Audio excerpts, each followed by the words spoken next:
not the August 21st, I'm looking at the minutes, I'm sorry, it's the September 18th regular meeting of the Darien Parks and Recreation Commission, TV 79 for your coverage. First item on the agenda is the approval of the August 21st minutes. Oh, and I mentioned this, I think, at the building committee meeting, but in my spare time, I've been refreshing myself on Robert's Rules of Orders, which is a sad thing to be doing in my spare time. But I did find a reference that it is not necessary for one to abstain from voting on the minutes if they did not attend that particular meeting. Oh, yeah. Maybe it was a thing once, but in version 5 or whatever's out now. Okay, good. So you're saying we can vote for the minutes? So even if you weren't at the meeting, you can vote for the minutes because that's what Robert's rule says. I didn't bring it with me. I'll bring it next month to prove it if you don't believe me. I believe you. It's just Okay. interesting that we could vote yes to something that you didn't even witness. But you could read it, right? Read it. But then we won't know You the can whole look at Channel idea. 79. Yeah, but the whole thing is you were present and you heard all the read. But I'm just telling you what Robert's rule says. So I was always under the impression. So, okay, with that, do people have questions or comments? Changes? Nope, I didn't know that. Just me with my usual seal. Okay, Jamie, on page 2, at the middle of that gigantic paragraph, it was the chair of the Advisory Commission on Coastal Waters. Oh, not the whole commission. And I would say that neither had objections rather than complaints. Got it. Objections.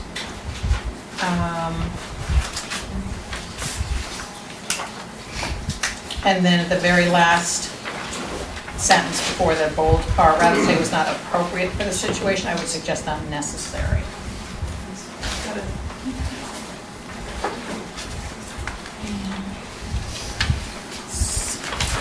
Can I ask a question? You may. Just the motion that you, for dock, the use by freight. So it says through April 30th, 2020, what is the start? of that? Like immediately. Okay, so you're saying that he doesn't have to wait till November anymore, which was Correct. Is that for every year then? So basically, he gets to use it to 2020 continuously? I'm sorry. Correct. I thought we were going to We were gonna revisit it. revisit We'll it. revisit it in 2020. Okay. We'll revisit, but is that, I don't think we can change the motion on this. No, I just was trying to clarify, Yeah, it's like, so it was basically immediate because he was already using it. okay, So we said, yes, you may continue, especially since we're fairly late into the summer. okay, because Voting previously season. we had voted November 1st to April based upon, And he requested the use. Correct, continue using it. correct, which I but now he's saying he Thank- wants it used. yeah, Which year round? think the minutes referenced that the previous, yes, it does up at the top. Yeah, that's why I'm asking. Yeah, but we did, for now, and we did mention during the meeting that in fact with the, plans to renovate the boat dock, that it may not be accessible to him or, during that period or indefinitely, so that we would just continue it for now. My only other question is, I noticed that in the packet that there was a complaint received by our commission. Was that also submitted to the minutes, or how does that work? The complaint specific to that situation? Yeah, to the board? Yes, it was included in the packet. Okay, I didn't know if it was discussed. I can't tell from the minutes if the complaint was Yes, referenced. yes, that's how, yes. we Yes. If you discussed did discuss, okay, Yeah. cool, I wasn't sure. Yeah.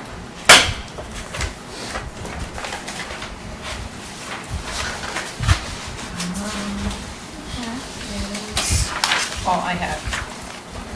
So we are good? Okay, then a motion? Smile on yourself.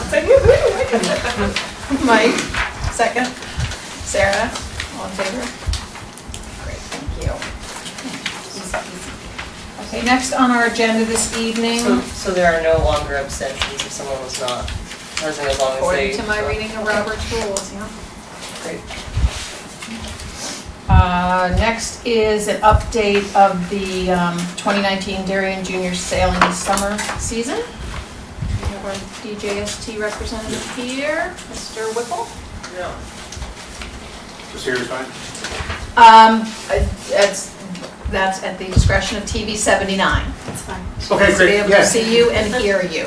Great, so I'm John McCool, yeah, I chair the DJST summer program, and Christopher Deek is our director.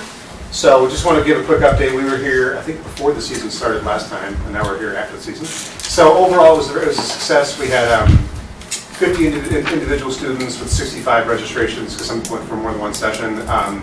About almost the exact same numbers last year. About 60% were returning students and 40% were new.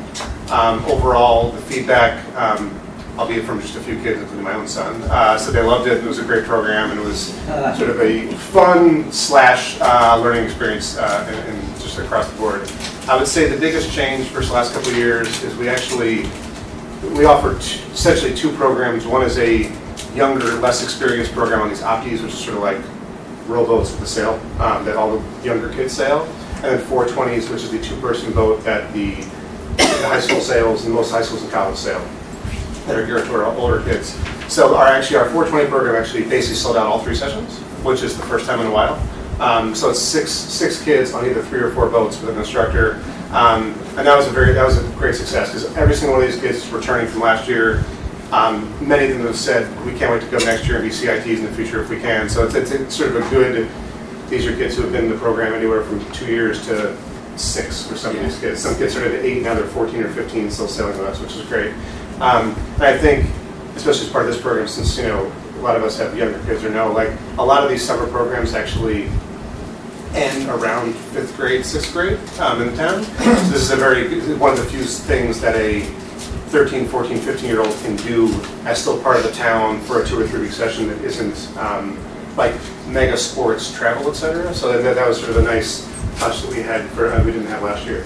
As far as our counselors go, we had 2 of ours returned from last year who are Darien residents, just graduated high school and are off at college this year. Hopefully will return with us next year. And 2 others who are very good sailors who joined our program for the first time this year. And we had one during the season who served us there and back. And we had a CIT who just graduated after completing many years for the summer, now with us as a counselor in training, and hopefully will return next year as a full counselor. Yes, that was sort of it. I mean, so overall, I think we had a success. This is my first year doing it. Chris has been here for a couple of years. People involved in the program have been with it for a few years. So overall, it was good. We had no injuries. Which is my son got hurt. No other kids said. I was like, of all the kids that got hurt, you sort of like good and bad day one. Yeah, but that was remedied very quickly. So safety was excellent. We actually, for the first time, installed propeller guards in our motor boats. So it was that incident a couple years ago in a nearby town where a child died doing that. So actually, if you've seen them, if you go to WeBeats, there's red and blue things circling the propellers, which is nice. Yes, overall, the program was a success. But I would say that was. I think you Yeah. had it. Yeah. So John, how did you deal with the tent and the coverage in terms of shade? Did you use the paddle hut much? So, I mean, you can Well, speak to that's this. yes. There were 3 or 4 days where the paddle hut did here. I eat in the paddle hut every afternoon by myself, whether my staff be there or not. So it's great.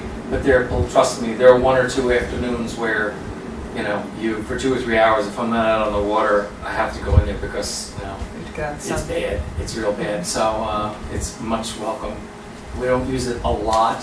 This year, I think we only lost 3 or 4 sessions due to bad weather. Yeah, last year was a lot more. We got lucky this year for we only.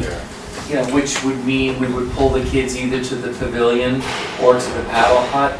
And I think we only went once into the paddle tennis hut with the kids, which means the storm was pretty violent out there. And what usually happens is the parents come to pick the kids up.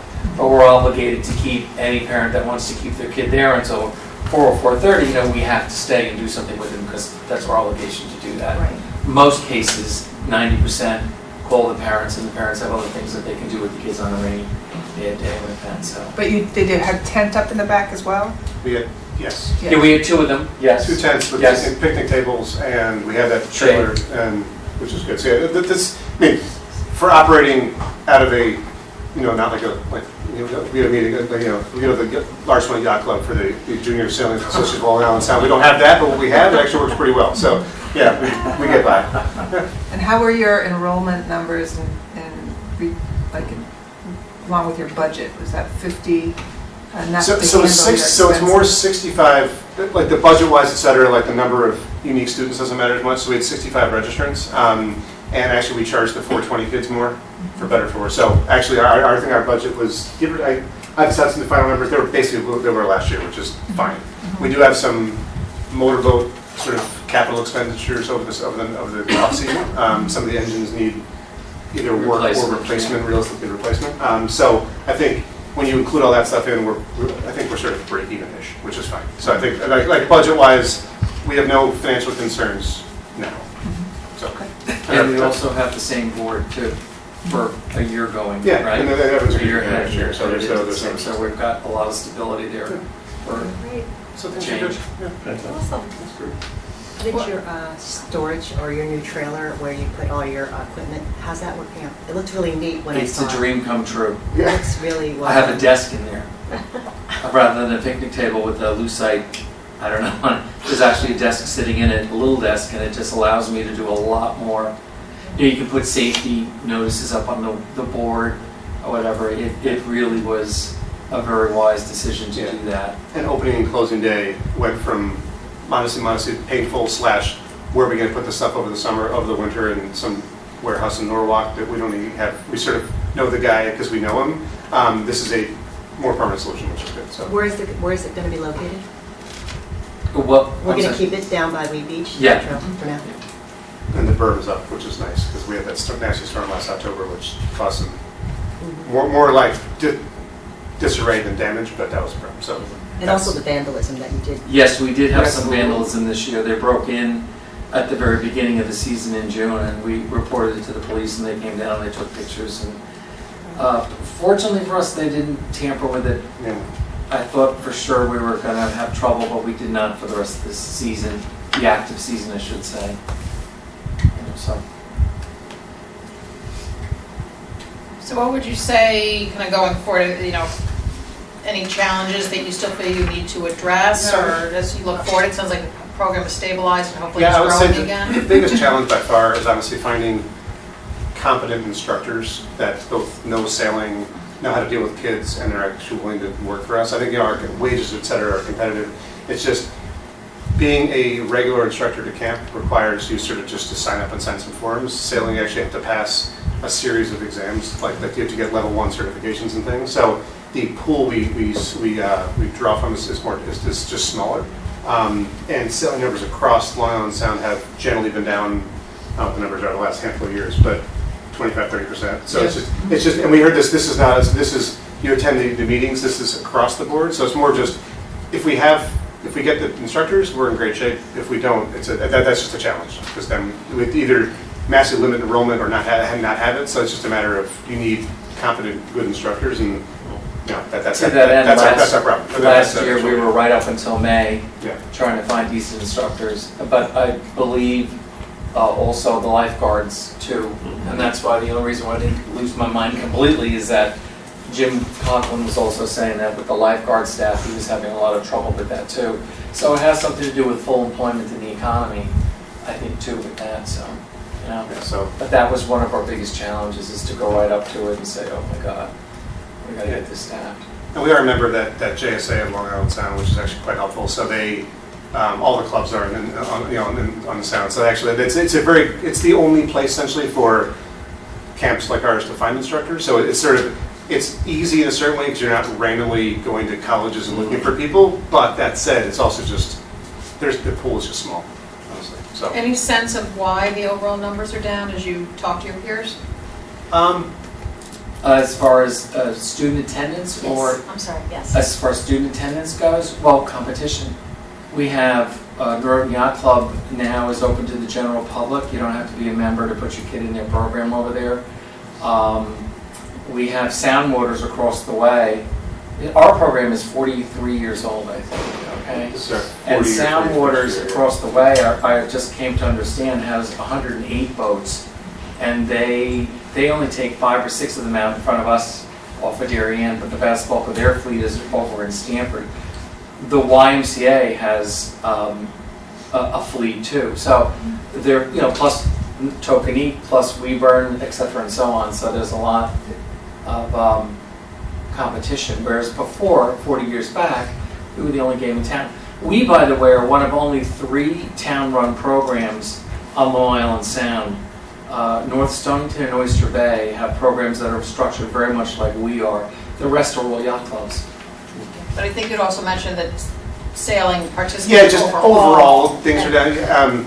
I think it's just cyclical more than anything else. I don't have a great answer for that, but that's it. Our enrollment was the same as last year, and we're meeting budget with that enrollment. So enrollment isn't, and the kids who go through the program, I think they compare it to like the Neuro Yacht Club, which is just right down the street. That's a very structured, engineered for racing, really much more hardcore. It's sort of more fun, get used to the water, learn how to sail, but also have fun. There's a different style of program, and I think ours does appeal to a large group of people. So enrollment, I think, is not really a concern for us. I think anyway. Like, it's easy to say now in September for next year, but Do they have their own boats? Do you have to still have your own boat for New Orleans Yacht Club? Or? you Yes, do. right. Yeah, that was So I talked to a couple parents before the season. They said, "How do we do this? How do we get you can rent one, but that's That's only the cost a of your couple." program, by the way. Yeah. What's that? It costs almost as much as your program to rent a Yeah. boat. So, as a parent and you're a kid, you're not sure they're going to become an opti sailor beginner. Your program's great for that because it's a low cost, low risk way of trying a sport that maybe your parents weren't sailors their whole life, and now you have access to the water. So I think that's the strength of the program is that you offer that. Correct. And And the rental fees. Yeah. Small. No, it's quite a. No, our rental fee. Oh no, yours is not. Yes, our rental fee is very small. Yeah, no, their I rental fee is remember very when we high. did it. I went through the whole DJST program, and then we did the Norotan Yacht Club. So I mean, I'm quite familiar with how that Yeah. process goes. Great, thank you so much. I do. Unfortunately, my tech skills are weak. So I do have a group. One of our Alistair, one of our counselors put together a great video, which I can I'll find a way to get it to you so you can see it on your own. But it's a fun little, all the kids like doing their thing. Great, thank you very much for coming in and providing the update. We really appreciate our continued partnership with you. Thank you very much. Thank you. Okay, next on the John? agenda. Next on the agenda, we have a discussion and a request regarding the 2020 celebration. We have 2 presenters, Al Miller and Maggie McIntyre.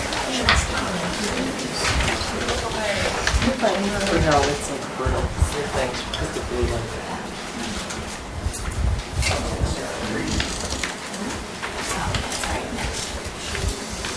Jimmy, you can drive it?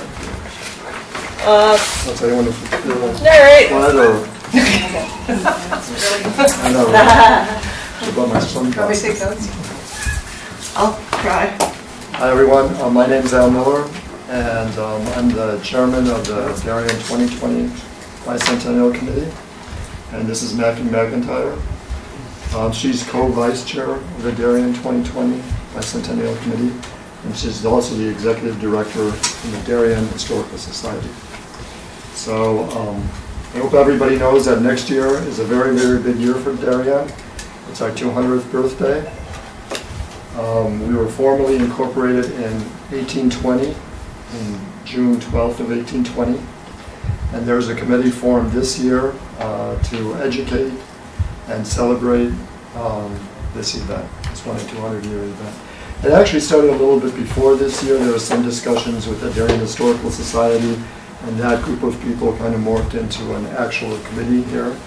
We're formally a subcommittee of monuments and ceremonies, so we kind of are under their auspices. So like I said, we were formed to really plan a lot of events and also plan some projects. There's 4 major events that are going to come up, but as far as projects are concerned, this is our major project. This and the banners are our major project. So it's historical markers. This is an example of one of the manufacturers that we may contract to do these historical markers. This historical marker is very, very similar to one that can be found on Sherwood Island, or Sherwood Beach State Park in Westport. Also, you can find them in Wilton, the Wilton Historical Society. I took a trip up to Quebec this summer, and I saw them at Fort Ticonderoga, exactly like this, and at Quebec City and at Montreal. So they're all very, very almost exactly replicas of this. We had a lot of different ideas about these markers. This gives you a lot of text. I think it's very visual, very colorful. You can put pictures on there so we can educate the public. And it's not only for Darien residents, it's actually for visitors and anybody else who wants to learn a little bit about the history of Darien. So as far as the parks and recs are concerned, there's 2 that we'd like to install in your Darien parks. So there's 2 sites. One is Rings End Landing, right by the iconic bridge, and the other is Tilly Pond Park. The manufacturer will install these. We're not asking to the town to do any of this installation. And as far as maintenance is concerned, I've got another slide about construction and maintenance, but we, the 2020 committee, will give $1,000 to Monuments and Ceremonies for future maintenance. I can't imagine them ever running out of that $1,000, but if they do, it's up to really Monuments and Ceremonies or the town to fund any maintenance. So these markers, we're really working with one sponsor to fund all of the markers. In fact, this 2020 committee, all of our 4 events and all of the projects were funded more than 90% by donations. So less than 10% from the town, 90% by donations. So these markers will be funded totally by donations, hopefully by one sponsor. And that sponsor prefers to actually pay the vendors and then present the actual markers to the town as a gift. So Parks and Recs will be getting their 2 as a gift. So the first is Rings End Landing. I think everybody knows this area. This was an early community center. When Stanford was developed before us, this was really the eastern wilderness as far as Stanford was concerned. And this was kind of the center of business. I mean, boats would come up here and unload stuff and produce and everything. It was often called Clock's Landing, after John Clock. Of course, that is what Clock Road is named after. George Gorham owned a grist mill here, supplied flour and meal to markets in New York City. And prior to this stone bridge, there was a wind bridge built across there in Midland. So there's a lot of history. This was really the commercial center of the town before this was even a town. And so Long Island Sound was really the I-95 back then, because the road, the Kings Road, was dusty in the summer and muddy in the spring and couldn't be traveled on really in the winter. So this was Darien's actual first downtown. So it's a really important spot. So it's right here. This is the bridge. You cross here, and there's actually a little plot of land here. I went to Jeremy Ginsburg and I said, "Who actually owns this?" And it's you guys. It's Parks and Rec. We owned it? That's, So you're- I've been you're sitting here, maintenance. No. like, Yeah, the confused town owns because it. The town owns it, It's not a sorry. park. No. So It's we not a don't park. have jurisdiction. It's like a over it. parking. Okay. It's like a little turnout. Yeah, it's a turnout. Yeah. It's a little turnaround. Somebody does take care of the grass. There's a Public Works. Public Works. We take care of we maintain that. Jim Flynn said that. I always heard that you guys maintain it. I may be wrong. I don't know. I did not know that. There's garbage there that's Yeah, cleaned garbage. up, and grass is mowed. There's a parking area there that's leveled. Sometimes there's ruts and everything, so. Yeah. Jim I don't Flynn know. also maintains the police department, which is off our grid. So we have to. It's not parkland though. It's not a park. Park, It's not a I don't park. know that we It's just have me. authority to approve Okay. that. That's right. Okay, well, we'll have But to Tilly take that Pond as we an do. action. Tilly Pond, we do. Tilly Pond, Okay, yes. Tilly Pond, we do. I don't, who was it PNZ that said it was ours? I believe so. I'm not 100% It was sure. Jeremy. Got it. I'm sorry? You said it was Jeremy that. I believe it was Jeremy Ginsburg who was ahead of him. That's what I thought. That's how it started. And then I I think met he with took out Jim a Flynn, map. and he said, "Yeah, we maintain it." And he said where he was good with it going. Yeah, and he said where to place the marker, so. I was Yeah, under we But that. there are other properties in town that we may, Parks and Rec Department maintains, but if they're not dedicated parkland, this commission does not have any purview or authority For over. the installation. So I guess I'll ask Jeremy again, and then maybe I'll go to Jamie and ask who actually gives authorization for me to install the marker. was at Parks and Rec or something. But Jeremy confirmed that that is town-owned property. Yes, absolutely, absolutely. There's another area we thought, and it wasn't town-owned, it was actually the state of Connecticut Department of Transportation, so we brought out the map, I showed them all these different sites. Maybe to save time, you could actually Yes. approve it in hindsight if Jeremy says it is, and we find out it is something that's under. Do we have a park we didn't know about? I don't think it's Parcel. never been, we've never even mentioned that spot as a park Do you spot. want to say that we have no objections? But You could say that, but you don't have authorization. Just have to go back. Yeah. Well, it Well, I'll find does out. seem That's like my it's action. probably maybe the single most important historical site in the Yeah. entire town. Oh, yeah, no. So Totally. probably want to get our arms around it and make sure we're preserving it and taking care of it in some form or another. And I don't know if there is So a can you form show the to picture again exactly where? designate it as a park, but maybe that's something we may want to do. Do you want to go back Yeah. one? Good, good. So you cross the bridge, Right. right, and Pear Tree Beach is down there. Yep. And you go up here, and there's a little Right. semicircular driveway, parking lot. Yeah. Yeah, but where would People you pull over there. place it? So, in back here, if you go next, Back or forward? no, forward, yeah. So it's right there, but I think forward I have another, possibly. Oh, Yeah, Okay, that's- so this is where that first picture was kind of crowded. Yep. But here, there's a little walkway here, I walk my dog here all the time. So there's a little path here, I would place it here. I was instructed, Jamie and I can't remember who said that they wanted it behind the rocks. Jim Floyd. Jim, on the grass, but behind the rocks. So here you can see the rocks and here's the grass. That way you can So that was my instructions. Oh, yeah. There wasn't enough area to put it here, which that first showed, that was good that you, let me show you. Yeah, I think so. And it looks over the, you'll see the text and then you're looking at the bridge and the water. It's very good. And I just have to find out who has authorization. Yeah, I think he said he maintained it and I kind of extrapolated from that. It's a good spot. Okay. We'll Okay, this is under cross our that T. authority. This is under your authority. So, Tilly Pond Park, this was the site, George Dudley Tilly, that's who it's named after. He owned all this property, the whole park, he owned that property. There's an exotic bird farm, 2,000 to 3,000 birds in the late 1800s and early 1900s. What is it? He supplied these exotic birds to estates all around the world, really. Peacocks, but even more exotic birds. If you were rich and had a large estate, it was something to have some of these birds on your property, which I think it still is. It was sold to the town of Darien in 1972 for $300,000, and that's actually when it became a public park, so it isn't that recent. This was privately owned, and I get some great stories about this. So, when, during this time, you would have these shrubs and decorative plants on your estate, and you would also have decorative birds.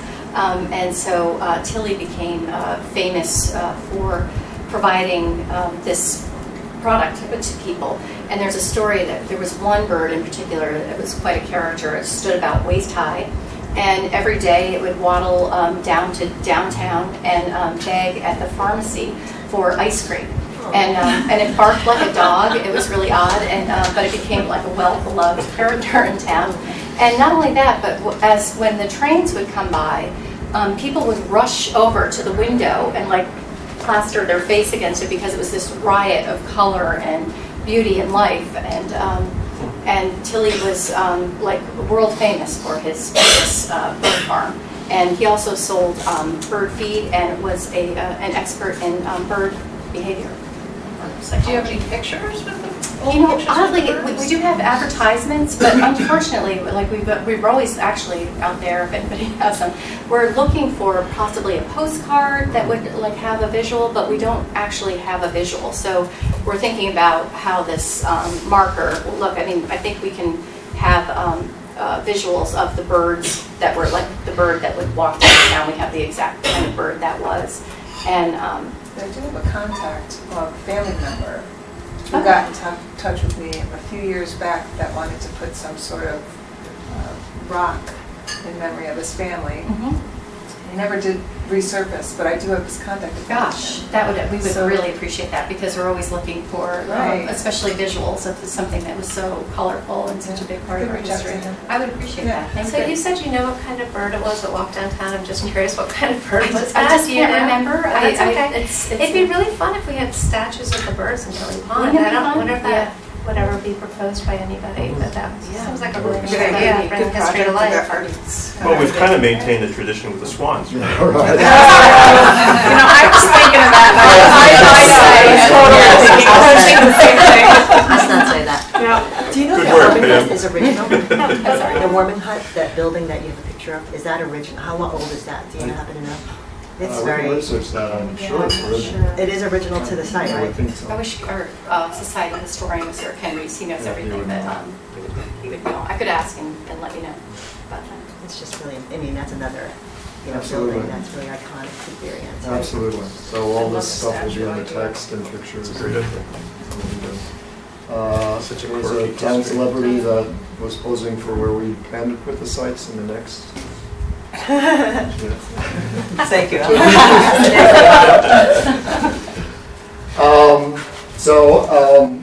I was told that maybe the best spot, and I agree, would be a little bit away from here because there's a footpath right here. So it would be right there. Where Jane is standing, so we were thinking right there. This gives you a good visual against looking over the water. It doesn't block egress, access or egress to the pavilion.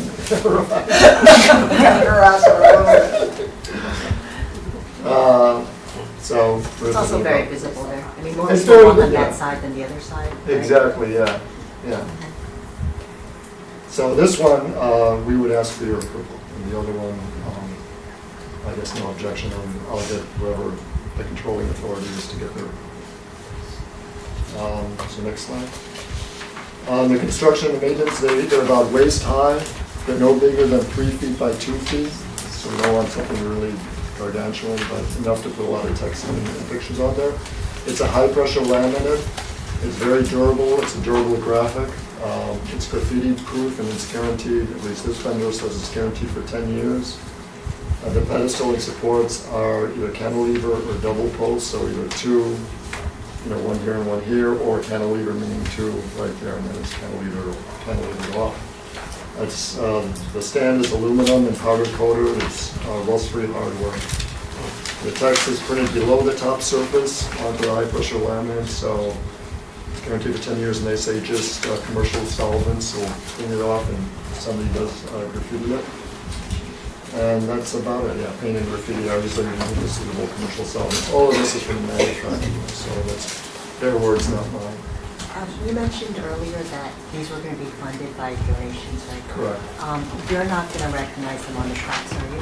Or Yes, we will. on the actual plaques will have their name on it? Yeah, it's a nonprofit, yeah, it's a nonprofit sponsorship that they will be the title, so they will, yeah, they're requesting that they will Have have, a little bit? yes. And Just the on- good thing about that is that instead of going, for a full sponsorships, it's going to be very nice font, and instead of having different logos, we didn't go for that of different.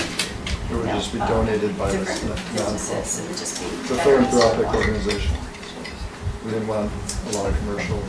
Yeah, that's what I was thinking, because Yeah, that's it's what a, I was, Yeah. it's a She nonprofit agreed. She was for-profit. something that's appropriate, And there's just other sites that, non-parks and towns that there's about 8 sites. We're talking over with the sponsors, but there'll probably be about 8 sites throughout the town. 6 of them are on town properties and 2 of them are on the Mather House, Mather Homestead, and the Darien Historical Society. And that's it. Any questions?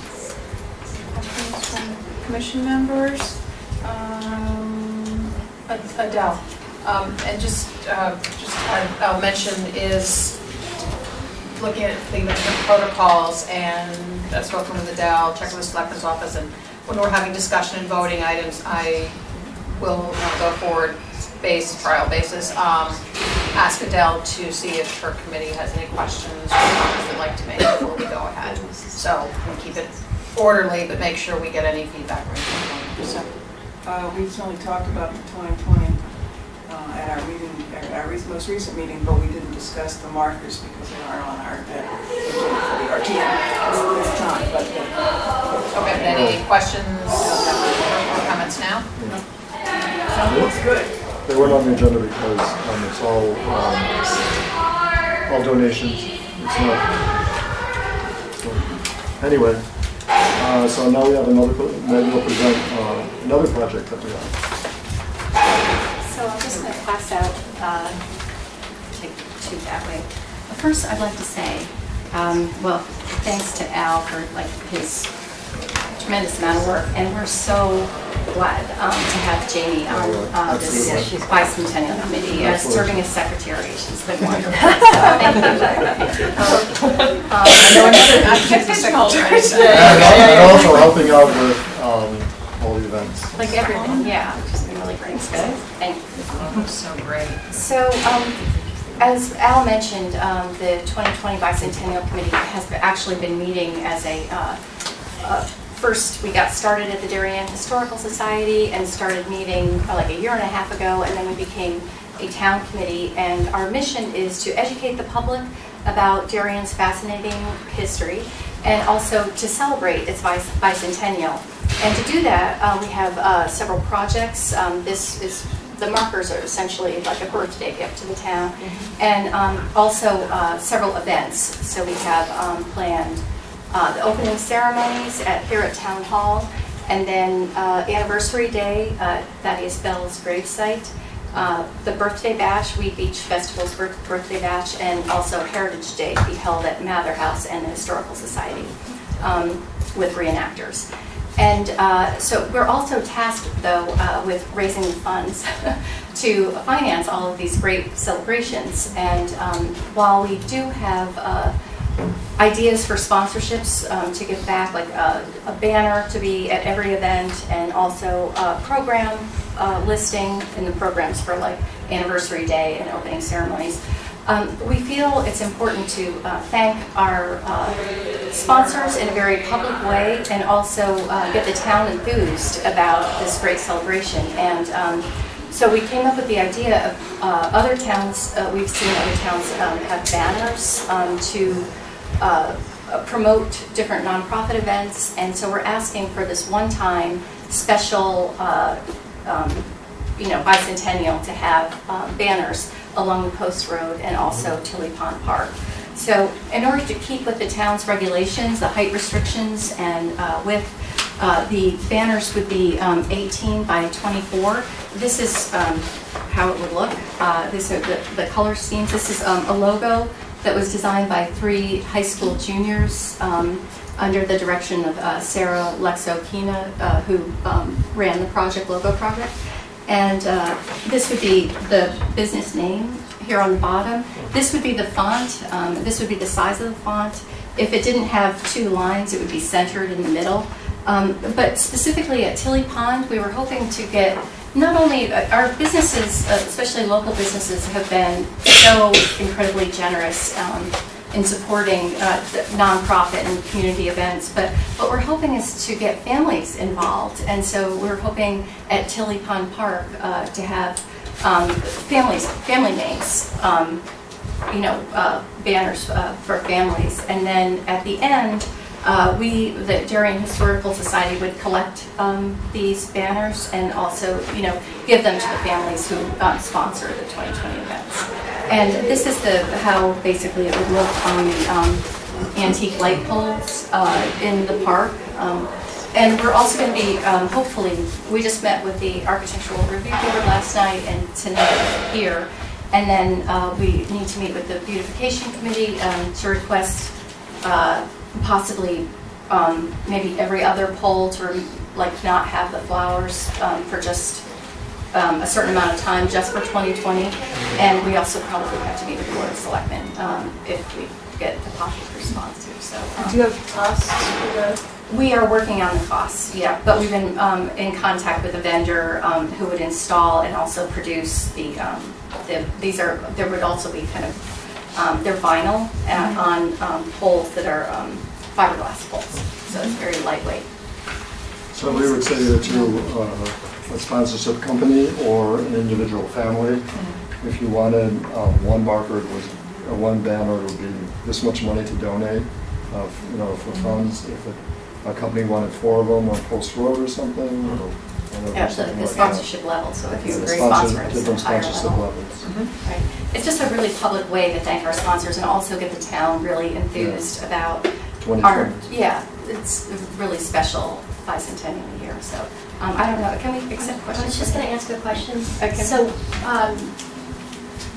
for beautification, when you talk to them, they order all their plants and flowers pretty far in advance, many months. Right. So if you can just give them the heads up in advance, Yeah. then they Yes. will reduce the number that they order for proposals. I'm Right. sure they'd be We're just, happy I with think it. we're just waiting to get through these two, the Architectural Review Board and tonight, and then to move forward, to decide to move forward with the, getting on the agenda as soon as possible for both beautification. Thank you. So, thank you. How many are you going to put in Tilly Park? And for how long? Well, it'll probably be in the spring, like March or something, after it's not going to snow, and then it'll go through the fall. Right, we have to Like wait 6 until months. whatever, 8 months, yeah. So we obviously, on Christmas time or on the holidays, they have the wreaths, so you have to make sure after they take them down, and the weather improves, and then until, like right before Thanksgiving, I don't know when the wreaths go up. Is it like right before We Thanksgiving? would coordinate that with the We would coordinate, beautification. yeah, with the beautification committee, right. So So how as many- far as how many, in Tilly Pond Park, I can't remember, there's like 20, about maybe 20 poles, there was maybe 15 poles, something like that. So I don't know if we would do every other one, but It's possible in some locations to do possibly two, right. We on don't each put the side. flowers on them? Well, unfortunately, the things that connect the banners, the hardware of the flowers interferes with that. And so we had this long, Susan Marks, Al and I had this long meeting with this vendor and went through a lot of different possibilities. And we decided that we could keep the flags intact. And we were going to request that every other basket of flowers on every other level. So Are the banners one-sided or two-sided? it would be two-sided. The flowers would also really, because we have a height restriction, they have to be 84 inches off the ground. And the flowers get pretty large. In the Right. summertime, they're beautiful. Right. It'll obscure a lot of our We did see some other towns have like 2 by 4 banners with the flowers, and you can still see fine, but we're concerned that the whole point of this is to publicly acknowledge people who donate to. And advertise 2020. Right, right. So that's what we're asking for the approval for Tilly Township. Yeah. Yeah, is there any other questions? Any questions or comments from the commission? Oh, I should point out that the one on, is a different from this. You can see there's not that much room for the, with the red, that one, there's not that much room. This is a different layout, but this is the correct size. And we would also, the Architectural Review Board requested that we make this line a little wider and put crowd supporter in there too. So crowd supporter would be added. So did the 068200 get nixed, basically? Yeah, because, well, it was either, if we had the more space, we could have done both, but yeah, we definitely want, I mean, I love 068200, I know, it's such a great name. But the committee decided that the logo, actually, the high school kids came up with both the brand 068200 and this. And I looked up, but they really wanted the logo included. And if we include both, then there's not enough room for a larger name. There will be, later on this year, but especially next year, a lot of merchandising coming out. We'll have that. There's a chance to own it. Pardon me? So clever. Yeah, it is. So simple. Amazing. Yeah. Any other questions or comments? Adele, anything from your committee? So I was just thinking banners everywhere, but that's what you want, if that's the case. But there will be giving levels? that- Yes, that You'll have to absolutely. give a certain Yes. amount to get a banner. Absolutely, Yes. yes. So Yeah, that'll control the, yeah. Right, so if We're- you're a gold sponsor, you would get a certain number of banners, and then, I think there's 3 There's a levels. gold, silver, and bronze sponsor. Yeah. Depending on money, and each one has a different level of recognition. Uh-huh. And like I say, over 90% of the funds that we're anticipating raising is donations. So we got a lot of work to do, and this is it will be a big part of it. you haven't set the figures yet, I assume, for the giving levels. Yeah, I think we're working on it. There's a subcommittee of the subcommittee that is working, fundraising, that is working on sponsorship, working on this. We're going to go out really soon with Yes. some press to different companies and asking for them for the different levels. I think you'll do well. I'm sorry? I think you'll do very well with that. I hope so, yeah. It's great exposure for businesses and it's Yes, great it is, yeah. Yeah. And, right. I agree. Okay. Thank you very much. Thank you. Do we need to take a motion? Okay, so the motion should cover both the permanent historical, a motion to accept the permanent historical marker in Tilly Pond Park, and also the placement of some banners in Tilly Pond Park for the 2020 season. I don't know that we want to have every, I would like to see some flowers. Oh, yeah, we would only ask for every other. Every other, Yeah. up to every other pole in town to have Tilly Pond. at Tilly Pond. So if I can have that motion. I'll make it. Susan? Tiara? All those in favor? Okay. And then regarding we can, I guess, is there any objection from anybody regarding the Rings End? Yeah, okay. No objections, okay. I do not believe that we have authority over that. Okay. Right. Thank you very much. Thank you for all your hard work, it's really exciting. Very exciting. No, the first was, we waited on the markers and the banners. Yes. Oh, yes, Yes. okay. All right, thank you so much. Yes, thank you. Thank you. Yes. Okay. Next up, we will have a discussion. We will not be taking action tonight on the special permit request by the Darien Nature Center. I hope everybody has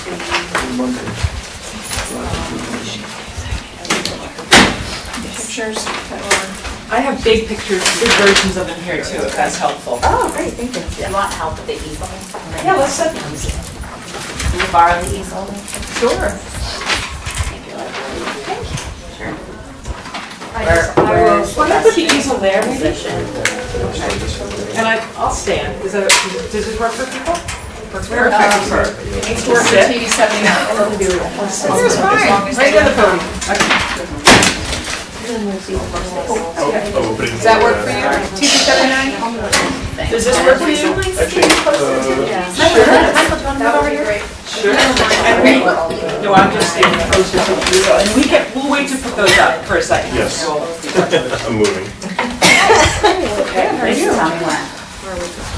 Okay, so I'm Leela Wetmore. I'm the director of the Nature Center. Thank you for having us here tonight. I'm joined by Rachel Taylor, Rachel Zardami, Corey Crane, and Vicki Campbell, who are a combination of staff and board, and we're all here available to answer questions.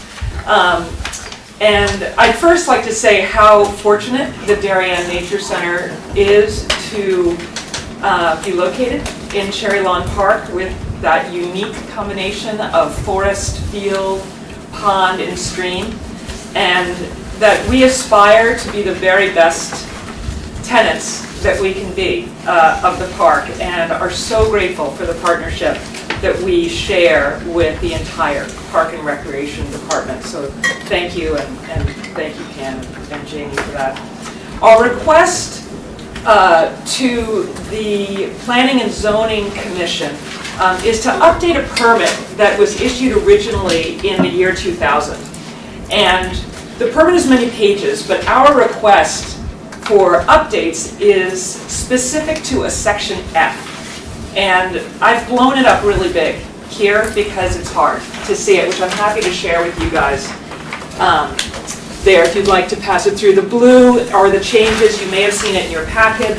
The updates mostly address program size and reflect the growth of our organization as well as Darien over the past 20 years. The changes in the document reflect our current operations and don't include any new initiatives. So this reflects how we operate today versus 20 years ago when the original permit was taken out.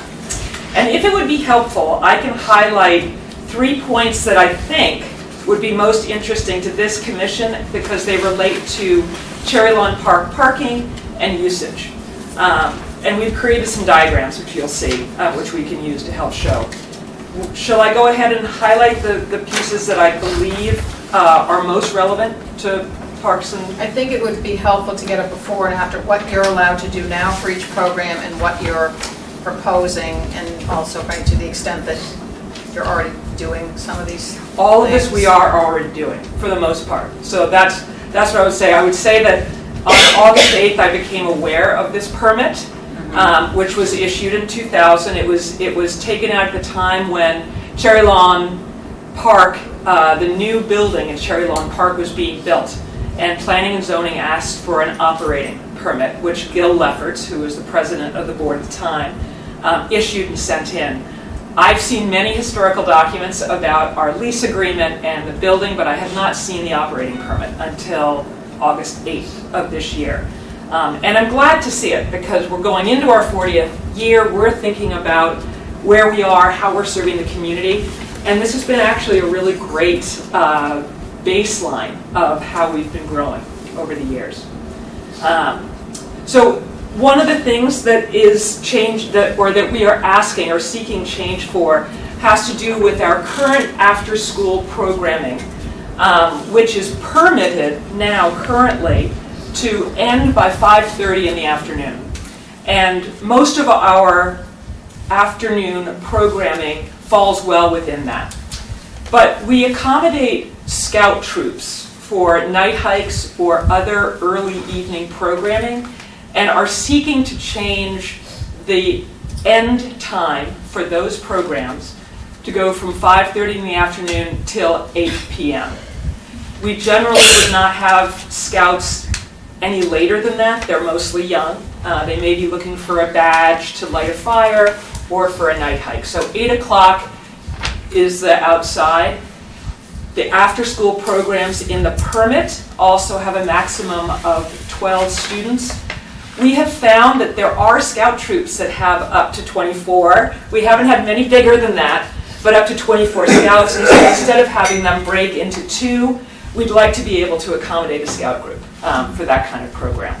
So that is one of the significant changes. But that's solely at the Nature Center. That doesn't have anything to do with Cherry Lawn Park, correct? It can, because they might be in the trails if they're doing a night hike. So we've got that. We've got the portion of Cherry Lawn that belongs to the park, the portion that the land trust owns.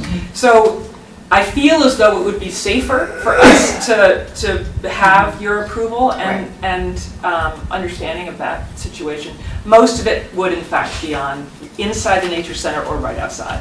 But if they were to wander, we want it to be okay. Any comments or questions on that particular? Okay. Our summer camp was approved in the original permit to host 48 children back in 2000. We now host a maximum of 85 children a day. Our summer camp remains one of our most popular programs, and we have grown to accommodate the interest from our families while retaining our very high standards and our low counselor to camper ratio. We, of course, operate under a Connecticut state camp license, and we abide by their safety regulations and their ratio restrictions. We are mindful of the traffic issues related to the drop-off and pickup that can arise during the 7 weeks of summer from that number of campers.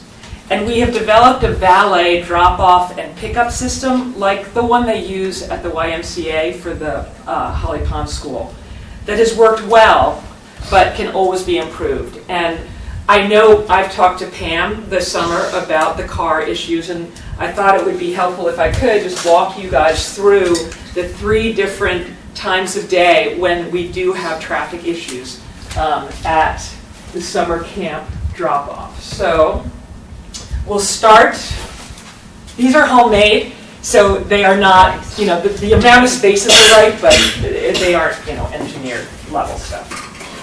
So the very first diagram here shows the Darien, the drop-off. The next one is going to show the first pickup of the day, and then the third one will show the last pickup of the day during the summer. Now this again is the 7 weeks during our summer camp program. So the red cars over here indicate the staff parking. So we are now permitting the staff and the counselors to park over in the overflow parking spot. And so that is where they are during the day. We do that because in the morning we have our 25 spots taken up by what I'm calling here temporary twos parking. These are our littlest campers who are generally 2 years old, maybe turning 3. Their caretaker will park and walk their child to the back of the building where they'll be greeted by their teachers directly, and there'll be a hand-to-hand exchange of child. Those parents usually stay for a while because there's some crying, and then they leave. At the same time, our older campers are arriving. Many of our younger campers have older siblings as well. If a younger camper has an older sibling, they follow the younger camper rules, okay? If you don't have a younger sibling, you are in a line that is waiting. This is the tennis court by Cherry Lawn Park, and this is the driveway that goes in. You wait in line, and until 9:20, we stop the cars right here. At 9:20, we ask cars 4x4 to park in front of a Darien Nature Center where a valet drop-off system happens. Every car is met by a counselor. The child is unbuckled, hand is taken, walked behind the vehicle into the Nature Center where they're checked in, and then they are brought to their designated area so the transfer of child happens hand to hand there. So the child from the car to their location in the Nature Center is never without a guardian. The cars then wait until all 4 are cleared and exit. At that point, 4 more cars come here. It works remarkably well. If anybody has had a camper there, this is one of the biggest training parts that we use for our counselors. We spend a full half day managing the safety of how the valet drop-off and pickup will go, mostly for safety, and then for the emotional support too, for kids who might feel a little shy. If we have a child who's not ready to get out of the car, the counselors are trained to ask the parent to wait until the other cars move, and then they are brought into this lot so that the parent can negotiate the child coming out of the car. This is what can happen. These cars can back up. Yeah. And what's happened to us in the past, I don't know if everyone can see, is that we've had backup here. The first week of camp this year, we had backup that went out onto Brookside Road. We know that is completely unacceptable. It's not good for anyone at all. So in trying to figure out what went wrong and why it was going slowly, we realized that we weren't taking advantage of the space between cars here, that we needed more volunteers in these 3 spots to keep the cars moving and to communicate with the people inside the car. And I would say it took us a week. So by week 3, we had resolved the Brookside Road issue, and we still, for about 7 minutes in the morning and 7 minutes during the afternoon, had some cars out on the Cherry Lawn Park entrance part. We had a person stationed there who was trying to assist anyone coming this way to be able to safely go. And if someone was coming into the park during those 7 minutes and they didn't want to be in the camp line, there were 2 volunteers right there who shepherded them around. It is about 7 minutes where there is a line right there. We've spent a lot of time trying to figure out if we can avoid that piece. We haven't come up with a solution yet. So we are asking for a period of time to have those cars there, which is we found is 7 minutes in the morning, 7 minutes in the afternoon. Any questions on that, or? I personally did it with my son, and it moved like 7 minutes. It felt really fast. Yeah. With that number of kids, safety for us is number one. We want them in the car until they have to be out of the car. Having all of them, the alternative could be parking over here and walking over, but that would take up parking from the park. And this is a very quick process.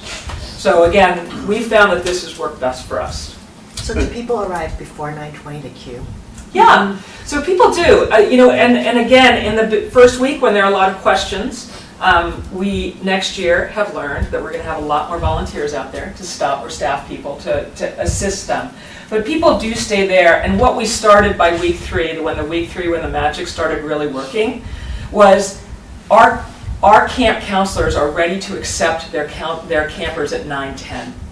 So for those parents who line up at 9 and are there, they do wait 10 minutes, but as soon as we see a car hitting the tennis court, that's go time. So instead of waiting until 9:20 to let them in when the cars can really back up, we've said it's go time now. And so we'll start the process at 9:10. The same is true at pickup time. We were waiting until 1:20 to let the children out because parents have paid for their children to be in camp for that long. But the truth is, people will come at 1 o'clock and they will wait. And we can't have that much backup. So we started earlier. And for the people who came early, their children were coming out as early as 1:10.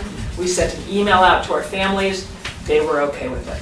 So that's how we've resolved the backup in the afternoon, and we've alleviated it in the morning. How many weeks is this in the summer?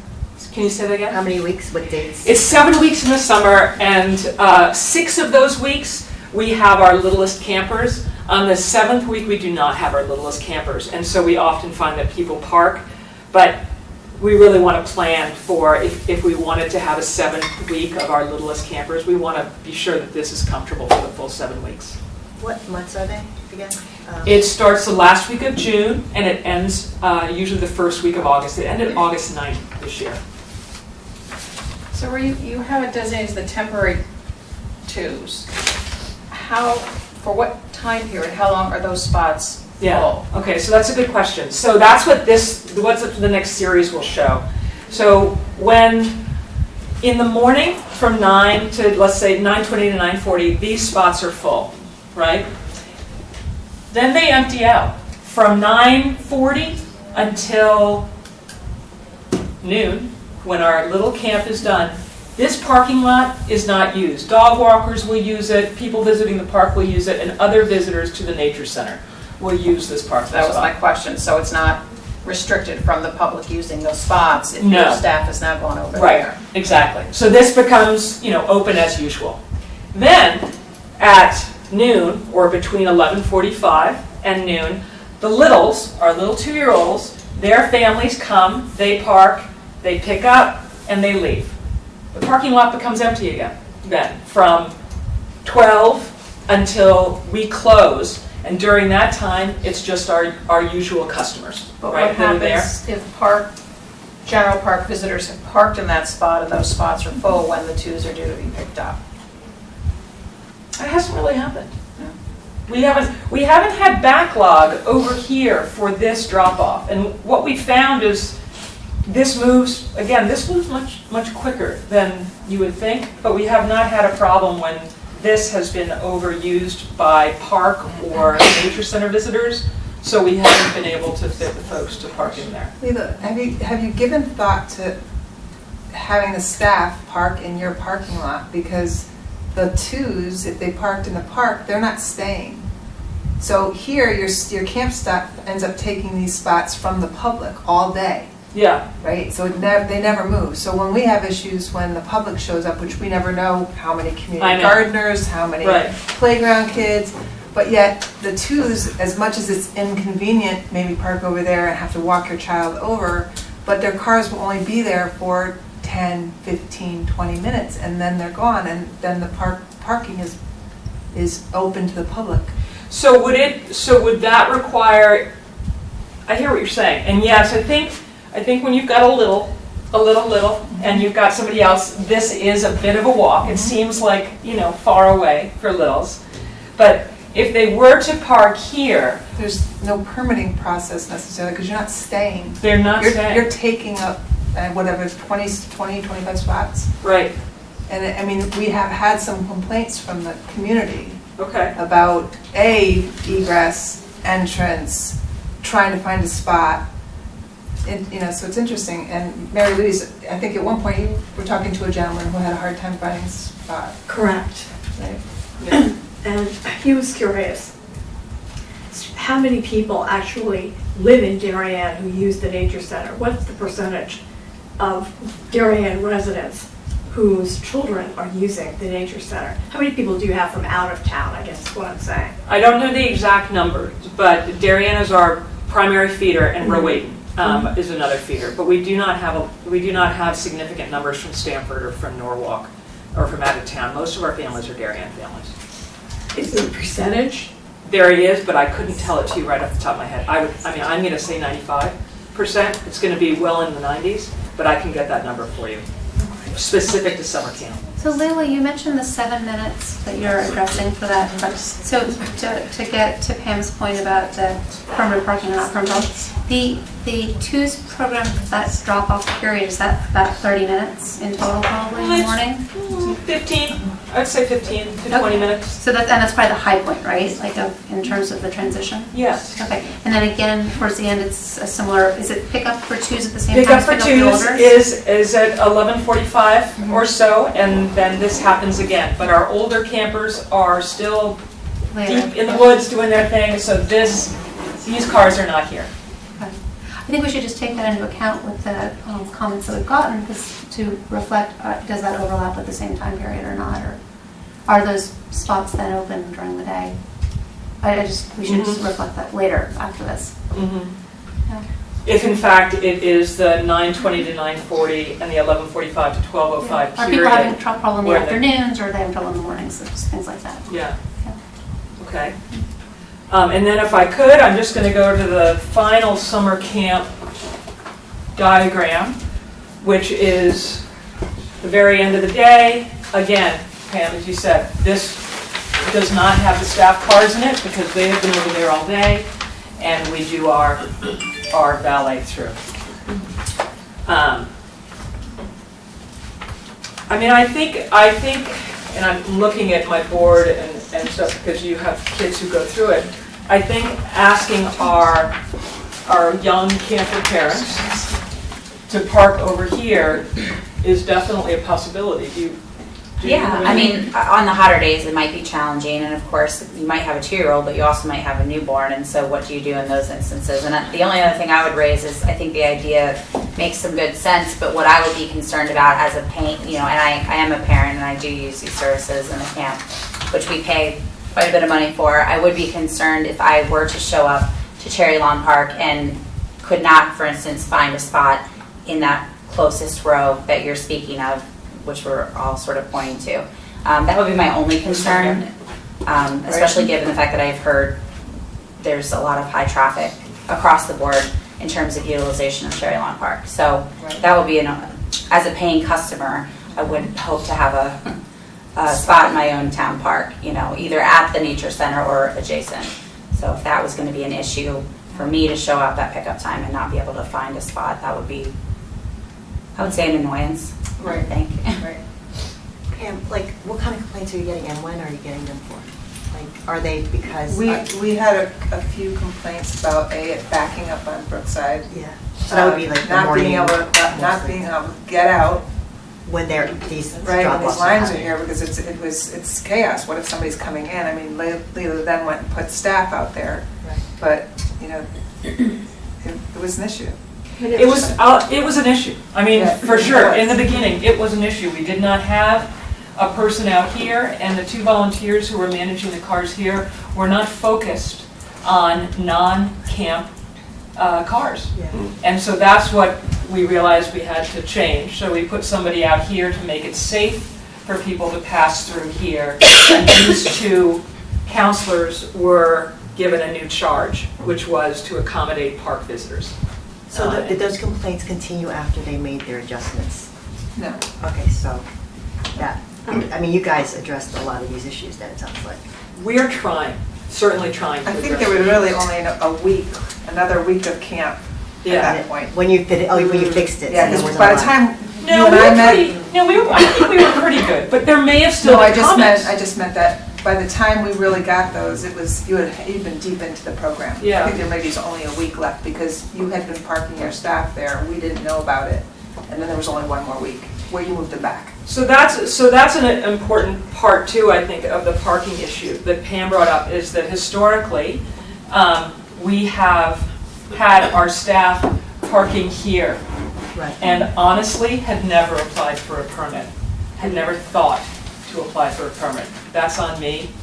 It just never happened historically. We didn't do it. Pam brought it up. Of course, we should be applying for a permit for our staff to be using the spots. And again, we had never done it before, so that's. Well, it was just, I had gone to the park and It was there was no one there, but all our parking was taken. And then I looked at the Nature Center and their parking was all open, so of course. Yeah. I got in touch with Leila and said, are your staff parking here? Because there have been Yeah. some parking concerns. Of course they are. Anyway, so then we moved our staff up here to get them out of the primary parking, and I hope it got better. I mean, there were Yeah. there were a few calls. Yeah. Do you still do camps there, like Parks and Rec camps? You used to. You don't do them anymore there, because that's where, Well, there's soccer. I think there might be it's only a handful. a few soccer. There are vendors who are in there, football, soccer. So they don't busy. conflict, or they do?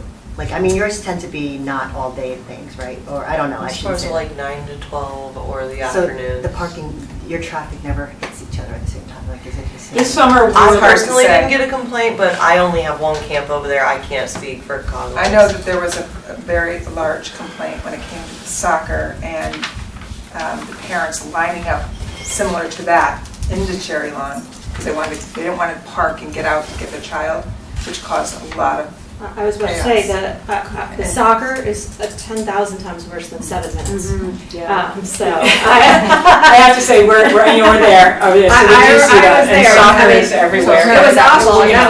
that was hazardous. So I think the way that you have this controlled is amazing. But the soccer is a bit bigger. Well, that issue. changed Is it the too. parking or the getting in and out? In and out. I mean, it's Right. and that people are stopped everywhere. It's a huge mess. It And is kind of it backs up all the way to. I think it backs up all the way to Brookside Well, too, doesn't it? According to Jim, then once they hit the instructor then told all the parents they had to park. They had to park and get. So from what I understand, that helped. I haven't done it in a while. Yeah. But. So apparently that helped it. I have a couple of questions. Yeah. So first off, this kind of problem of managing the flow of folks that are not part of the nature center in the morning and won't just go to the park, you feel like you've kind of cracked that nut and I do. it's I working feel like now. I feel as though it So if works I'm well. trying to We get into can the always park do and take a better. walk, your guys are gonna kind of Yeah, direct me we're in. gonna say, are you here for the camp? No. And then they stand out, say, is it safe for someone to come through? This person Yeah, says yay or nay, and that person and that's a comes through. fairly quick process. Yeah. And if I If might, it's they're not- also wearing like Perfect. t-shirts with insignia that say Yeah. Darien Nature Center and staff really large across the back of the Perfect. shoulders, That's and great. they're very clearly out there. I'm sure regular visitors kind of get the drill fairly quickly then, and they understand kind of. Yes, I think so. So then the other question is, just remind me now, the camp sessions that we're talking about end at what time of the day? The older children are done by 1:30. Their program is done at 1:30. So the And that's the pickup happens. latest? Yeah, that's the latest. So, I mean, is it a possibility, if we were to stick with the status quo that you've represented here, that your staff could move their cars out of that overflow spot and then back over to the nature center? Yeah, so 80% of the staff leave. at that point because they're teenagers who are our, or So or 80% of college those students. spots free up Yep. also at the end And of camp. then, yes, technically, we could, with the staff that are remaining, which would be 5 of us, could walk over and bring those over. We did and didn't. That was very willy-nilly this past year. So there are 40 spots, if I'm understanding correctly, that we're talking about. So Your we guys are taking- estimated that. So Okay. again, these are not Roughly. engineering. Roughly. This is like 40-ish I'm spots. with you. over And your here. guys are taking up how many of those 40? About 20. Until 1 o'clock? Yeah. Okay, And so that's dirt, right? Yeah, that's the dirt area. That's the last Exactly. resort parking, like, I can tell you, you're not looking for that spot if you're coming to use the park, unless you're, everything else is. Right, there's a- I mean, It's I for find the, it it's high for the traffic. people in the garden primarily. Yeah. I used to have a garden spot. and Yeah. I never had a problem getting a space over in that lot. It's a nice big space. It Or really kids with is. baseball. We could probably Yeah. be more efficient using it, frankly. Right now, what we asked for the counselors to go in 2 rows or to take the perimeter spots so that this would be open. And if we wanted to be more efficient with that, we probably could. We could probably define a certain area, I know, that would keep our counselors contained, What time if we do you wanted to. Till after camp, do you keep open hours like as a center for public to visit? We do. We're open until 4 o'clock every day. So those spots are actually good for the public too, the ones near your building, like if someone wanted to. Yeah, and our visitation has increased, so we're thrilled about that. So we do have more visitation during the after-school hours or afternoon hours in the summer. And it's people who are enjoying the park and come over to get some cool air and then go back out to the park, or who come specifically to see the animals. And I guess the aspect of this that initially caught our attention was, were those spots in the center being used by the staff? Is that the 27, Pam? Is that kind of what caught your attention Yeah. initially? So this was, And that's not happening anymore?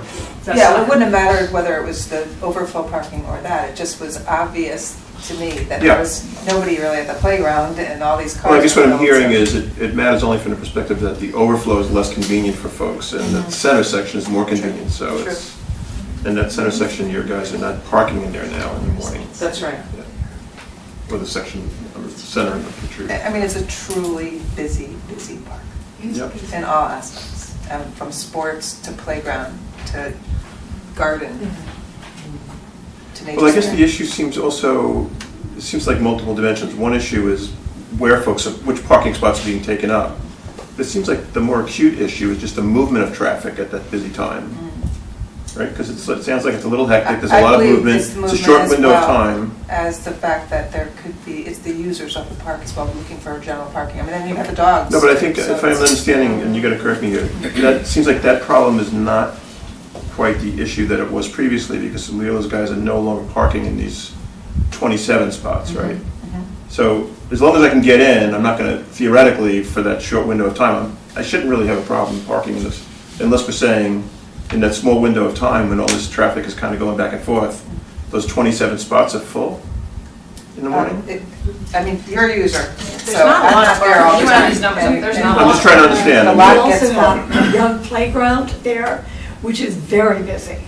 And now with the addition of the other piece of equipment, you've got a lot of people using that, and they are using those parking spots. So we're, When I've been there, when it's been the busiest most consistently is the afternoon when the sports are on. It is chaos. totally impossible to get in and out. It's totally impossible to put your car over anywhere. Yeah. It's almost like we need a second I entrance think so we the do, traffic too. flows. We That's- discussed this, we thought that, you know. That would solve the we- problem. In our park master plan, we have a second entrance and exit too. I don't know how Or that would One look, way but yeah. in, one way out. One way in, one way out. I think we really need to look at that as a capital improvement program. but that's not exacerbated at all by anything that's happening at the nature center, right? It was, It's not, that's not affected at all by camp, because camp is over at that stage.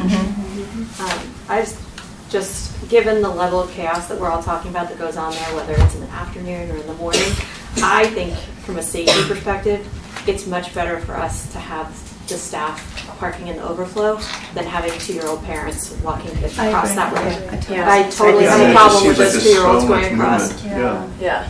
And they'd be watching across from the Yeah. cars go, because you Too could. dangerous. And then, you know, Maybe somebody, and then they're carrots. hauling a bucket, and then add in that it's pouring rain. No. And then also it frees up those spots for the public during the the day, which is really nice.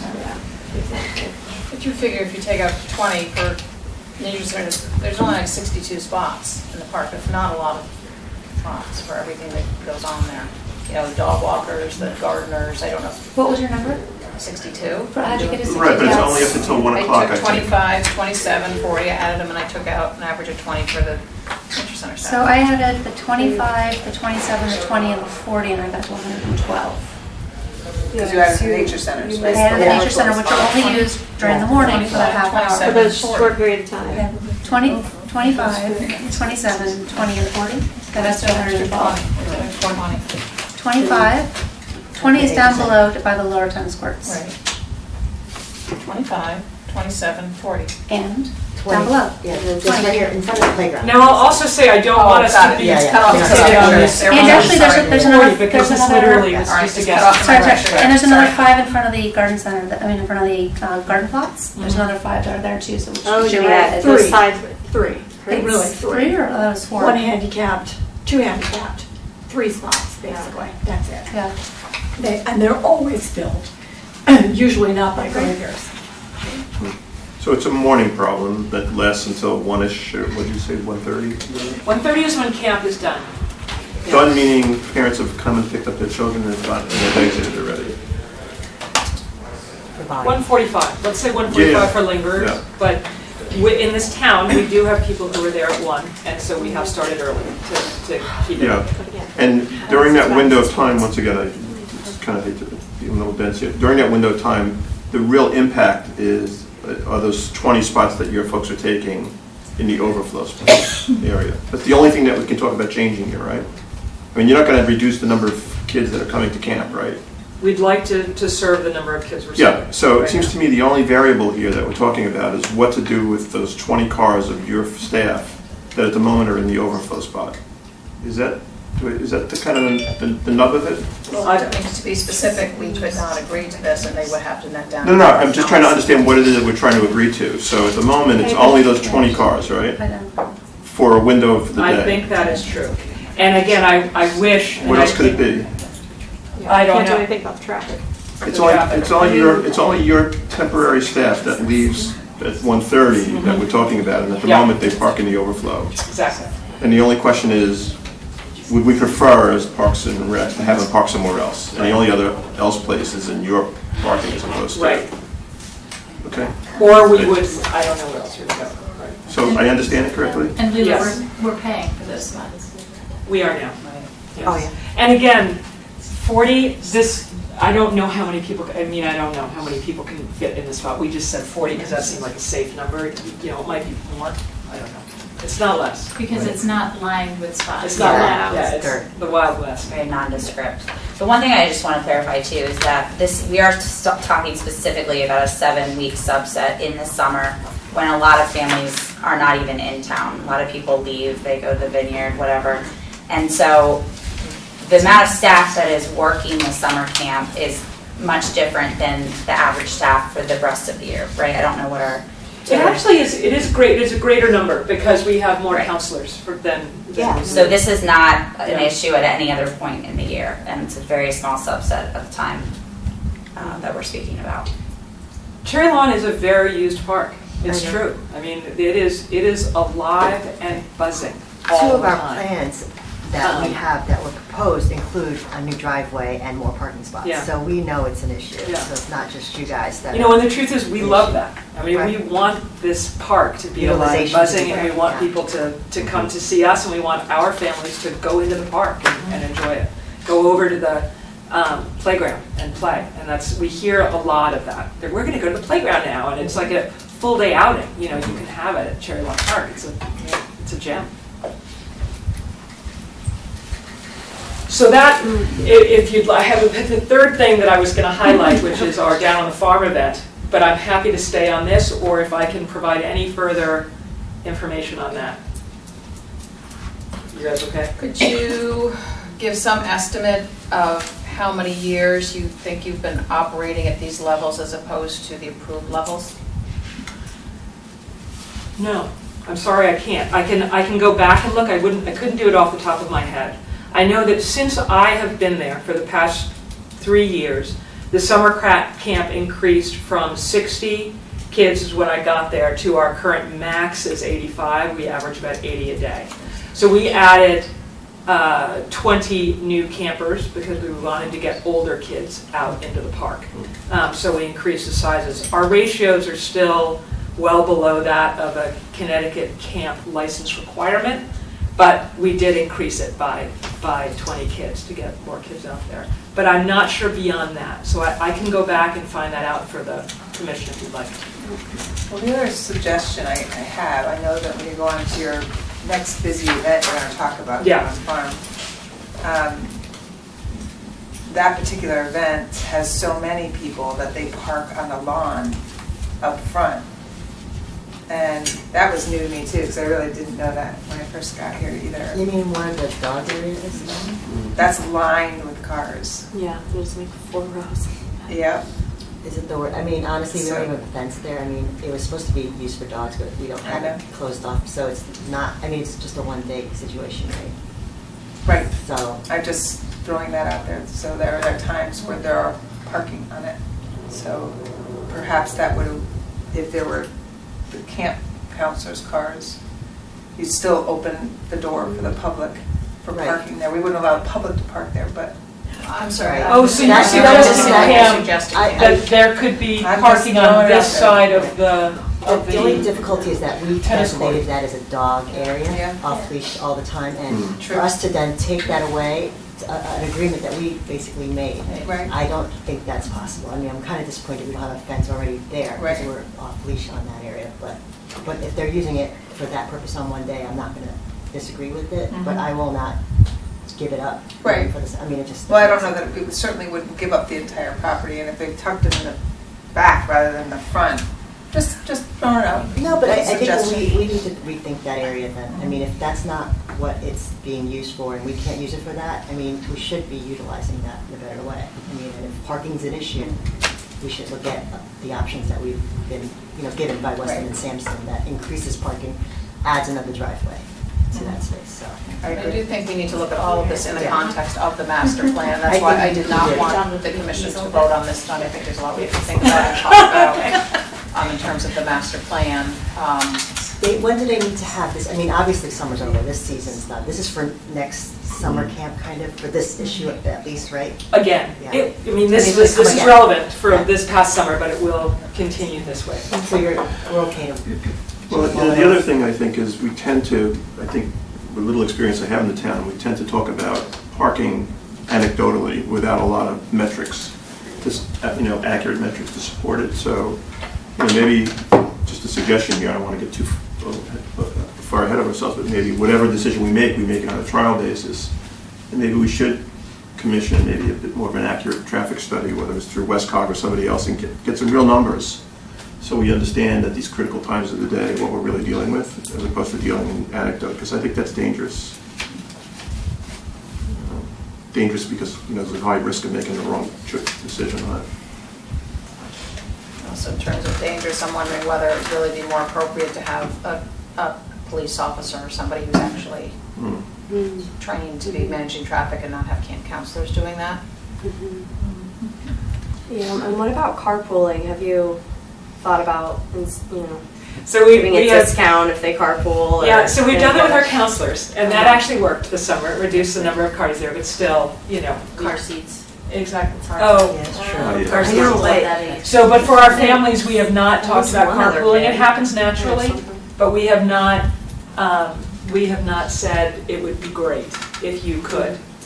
We've said if you can, it's great. But the thing that we most focus on is that they follow the rules and that they go slowly and safely. So that's our biggest message to our families. It's not about carpooling, but it's about Safety. slowing down. Going safely.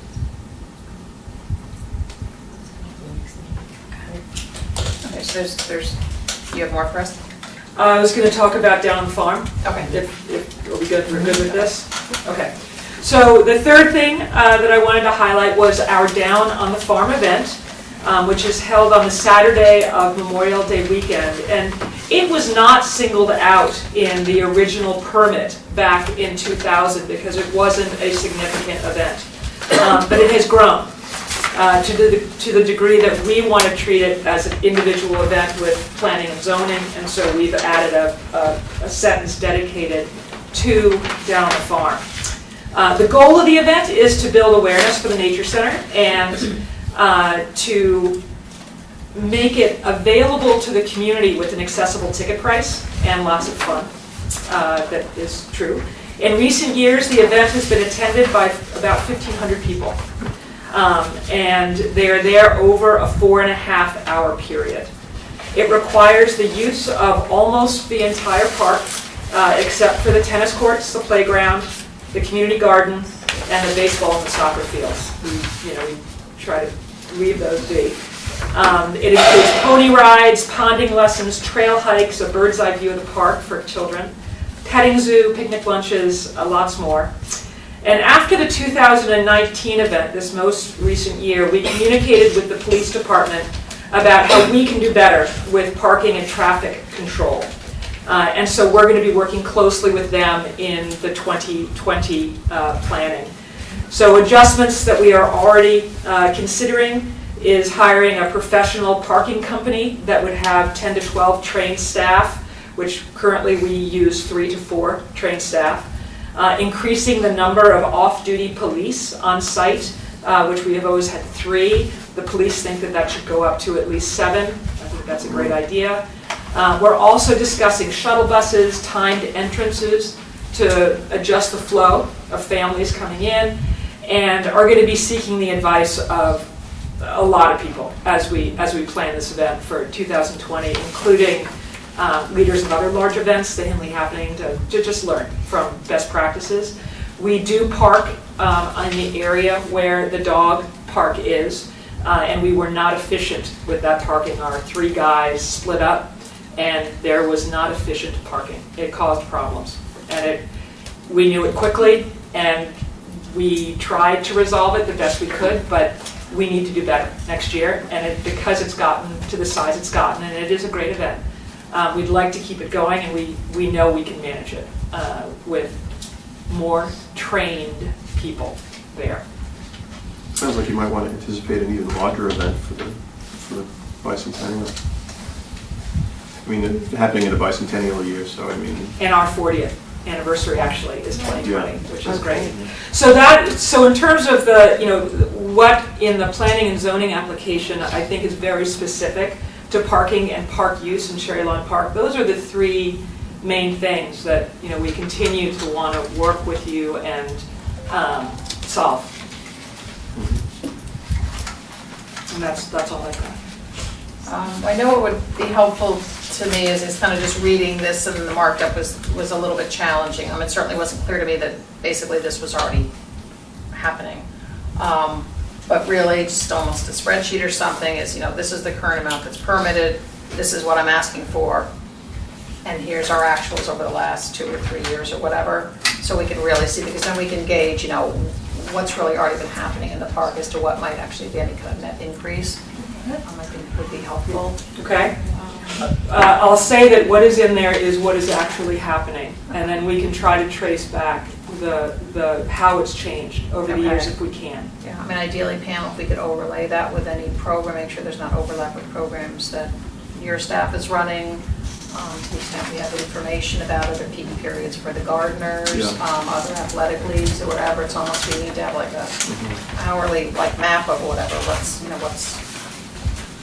happening. And that would be specific to the programs that go outside of our parking area, correct? Right. So for most of what's in this application, right, it only has to do with what's happening in the building. But Pam, it's really just camp and down on the farm that has to do with. Right. You and your staff would know what other programs are permitted and what during that time, or just general what times of day, and then the implications. And I do think we may need to think about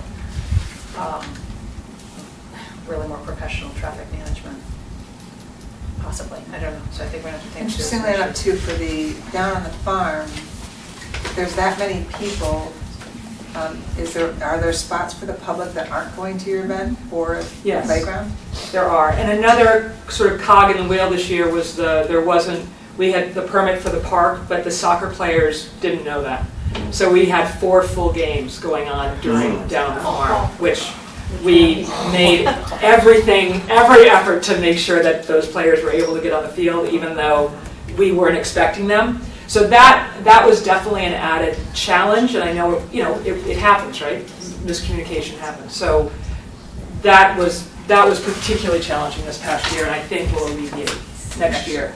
Yeah, not having a schedule, oops. And that was the first time that happened? Yes. Yeah. First time. I had one other thought. If to Michael's point about isolating what the actual issues are, obviously one is flow and one is parking, one is overlap, like there's multiple. But getting back to your point about if the red cars are the issue, we have an unused basketball court. We have a 2-lane road going behind the parking, between the garden and between the small children's area.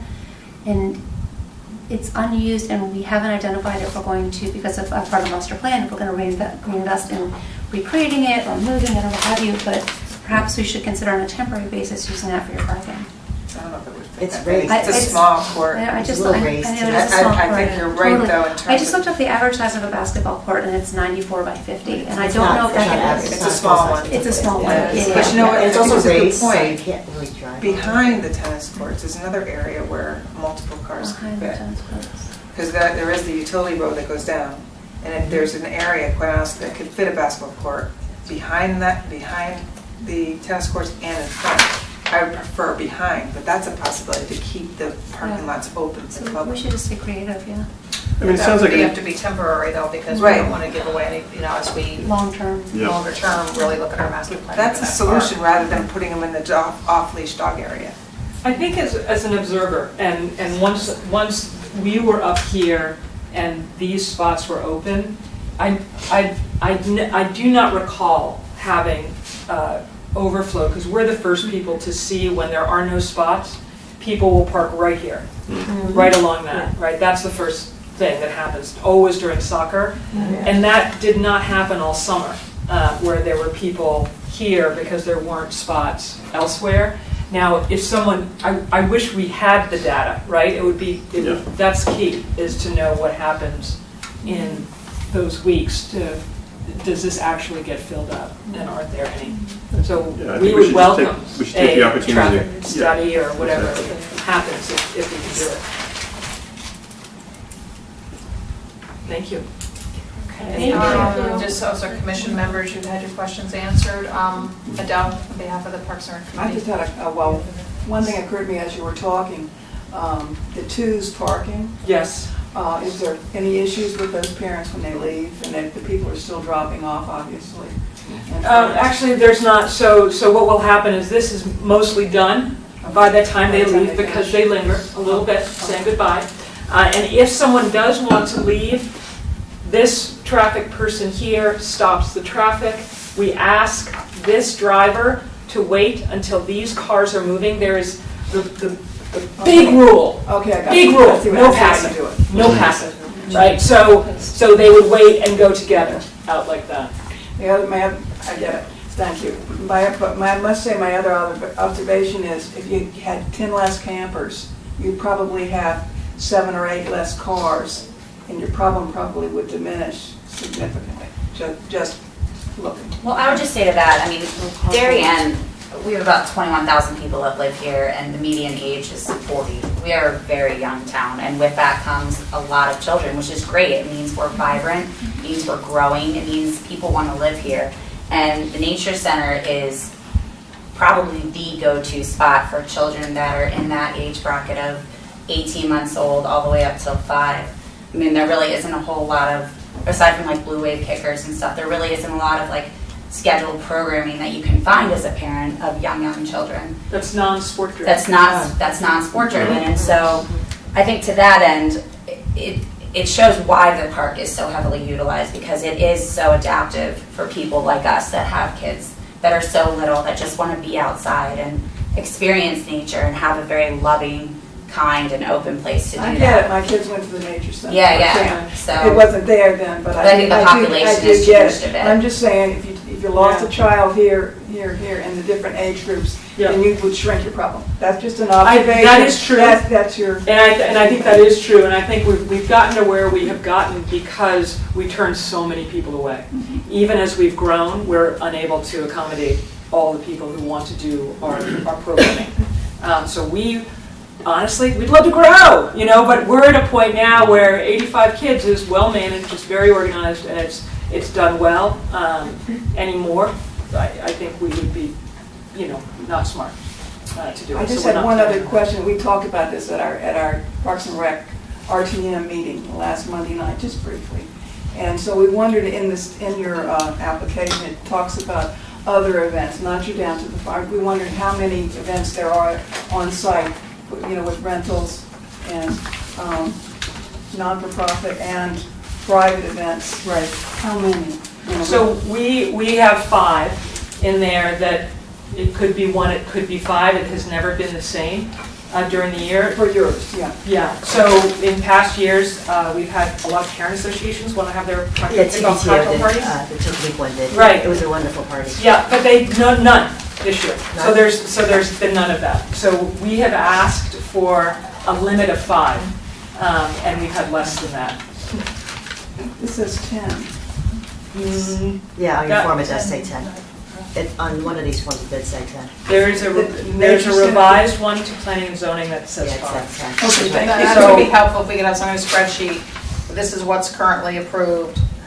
This is what we're just, it was very hard to try to wade through this markup agreement. Right, and I was trying to highlight it, so I'm sorry about that, and I can try to prepare that for you, for sure. Thank you. 5 is different than 10. 5 is different than 10, you're absolutely right. So the revised one says 5. I would have assumed everyone had the revised one because it was given a day after this was given in. This So, was, sorry. who mailed this? You guys did? 'Cause We submitted this to, Okay. yeah, we submitted this to planning and zoning. Oh, okay. Oh, you mailed it to us. Okay, got it. Pam handed it out at the, under new business at the end of the last Okay, meeting. 'cause I got it now, 'cause Since I you were in California. Well, I think just like we said to the sailing people earlier, we really value this partnership. You guys perform an incredible high service to the town, and we're lucky to be able to work with you, so thank you. Thank you, we feel the same way. For sure. Thank you guys. Thanks. Can I make one comment? I used to, when my kids played soccer at Cherry Lawn, which was wonderful, I was involved in managing, away and home games. And we always made sure that our games on that Saturday of Memorial Day were away because we knew you had the Darien Nature Center down on the farm event. So I would say if we just kind of coordinate better with the soccer association, that will help eliminate a lot of what Susan Daly was talking about. 4 full games going on. I'd never seen it. I'm at the park all the time. I'd never seen it that full. And so I think that was it. Yeah. I think that was the tipping point. It was. All right, thank you. Sure. Thank you. Thank you. Commission members for follow-up. We may want to consider at our next meeting, depending on the necessary time, to have a public hearing on this, to allow any members of the public, neighbors, whatever, to come have a discussion. So I think that's something we should consider. If everybody's in agreement, do we need a motion on that, Pam? I don't know. To add it, I believe so. So, Make a motion. Susan, you're looking perplexed. Oh, no, I don't remember ever doing a motion for public hearing. I think you just had to put notice in for the public Just, hearing. well, we put notice in. Yeah, We would put but we notice don't, in. I don't think as a commission we need to. We need say. to, okay. Right. Okay. So we'll do that. And add that for next month? Correct. Okay, great. So it would just be for this particular issue by the Darien Nature Center, not only like the parking issues that did come up at Cherry Lawn? I don't think it's, like, I just from remembering soccer, I mean, it's not just them. I mean, that park is so well-loved and utilized during the soccer games, everything, you guys have mentioned, even during the school year. So, I mean, I don't know, I just think that as a commission, we should consider what's going on there, not just in the text of them going forward, and maybe moving some of our priorities forward sooner in terms of the movement. Because that's really dangerous. Like, I used to think, no fire truck's gonna be able to get in there if all those cars are parked there trying to pick up their kids, and God forbid something happens at the nature center, there wouldn't be enough room for cars to move to That's, let I was something thinking of the through. single access point to Reed Beach was Yeah. what made me mention the flow, which you say is Yeah. something we're thinking about. I mean, and two of the plans, the fact that the consultants said, they looked at it, and that two of the plans include more parking and also another driveway out, at least, an egress out. So, Right. I just think that as a commission, not to just limit it to just this one issue. I agree with you. You were talking about the traffic study, let's I look agree. at the big picture, not Look at it just. comprehensively. It's not just them, it's holistically. all of us. We're a victim of our own success. Great programs, Right. great soccer games, I Absolutely. mean, it's great. That's what we live for. It's just a Yeah. matter of We'd love to catching up see the with the park busy. infrastructure. Which we can do, but we have to. I'm just saying, if we're The going to talk nature to. center ask is on the table now. Right. But I'm saying if we're asking the public to come comment about parking, to make sure that they comment entirely, because it's not just the nature center in the summer, it's also, and one Use of the event, park. it's the whole year that we Yeah, have that. so my question is, I understand that the Nature Center is asking Right. for us to weigh in now, but I feel like, in the absence of more information, I'm not sure that we can make an informed decision. And I'm not saying that that's necessarily a good situation to be in, and maybe that leads to kind of like the status quo for another season while we step back and gather data and kind of look at this more kind of, more appropriately. So it's more of a question in my mind, kind of, it seems to me the situation is not quite, mature enough to make a decision, the decision that you're asking us to make. I'm not necessarily saying that we should prevent you from doing anything. That it seems to me like if I'm taking that position, then it seems to me like the next logical thought in my mind is that, at least for this one person, that we allow you to continue to doing what you're doing and we monitor it and we just kind of prevent any attempt to work together to prevent anything from getting worse. But I'm not sure what decision we would otherwise be taking. It seems like otherwise I knit it out to 20 cars, 20 red cars. We just have to find a better spot for them. And I think the issue is bigger than, that's a simple solution. We can solve for that very easily. So I think, I don't know, if I'm just kind of babbling on here, but I think maybe there's the immediate temporary situation. I'm not sure that requires a public hearing. And then there's the larger, data gathering that I think we as a commission have to do, just given the fact that that park has become so much more popular with so much more activity, and we've got a neighbor that's more successful than it's been, so it seems like there's a couple of different ways to kind of cut it. Because on a busy day, regardless of the camps, if they weren't there, on a busy day, the park can only handle so many cars. And so if a patron can't find a spot, they have to leave and come back. But that's the anecdotal aspect of it. Wait. That's what I used to do. Yeah, and that's the anecdotal aspect of it that troubles me. Like, do we know that we have that scenario? I mean, it's a hypothetical. We but do have know had that scenario. that people can't find a parking spot on a regular day.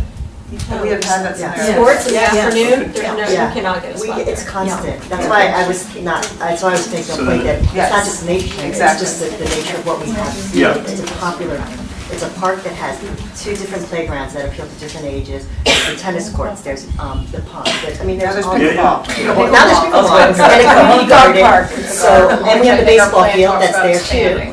So, I mean, And that's happening at a time when we don't have the situation with the nature center, it sounds like, right? Because it's happening later in the day. yeah, and because- we still have issues, I'm saying, necessarily. right? It's not always the nature Yeah, center. so Believe me, Yeah.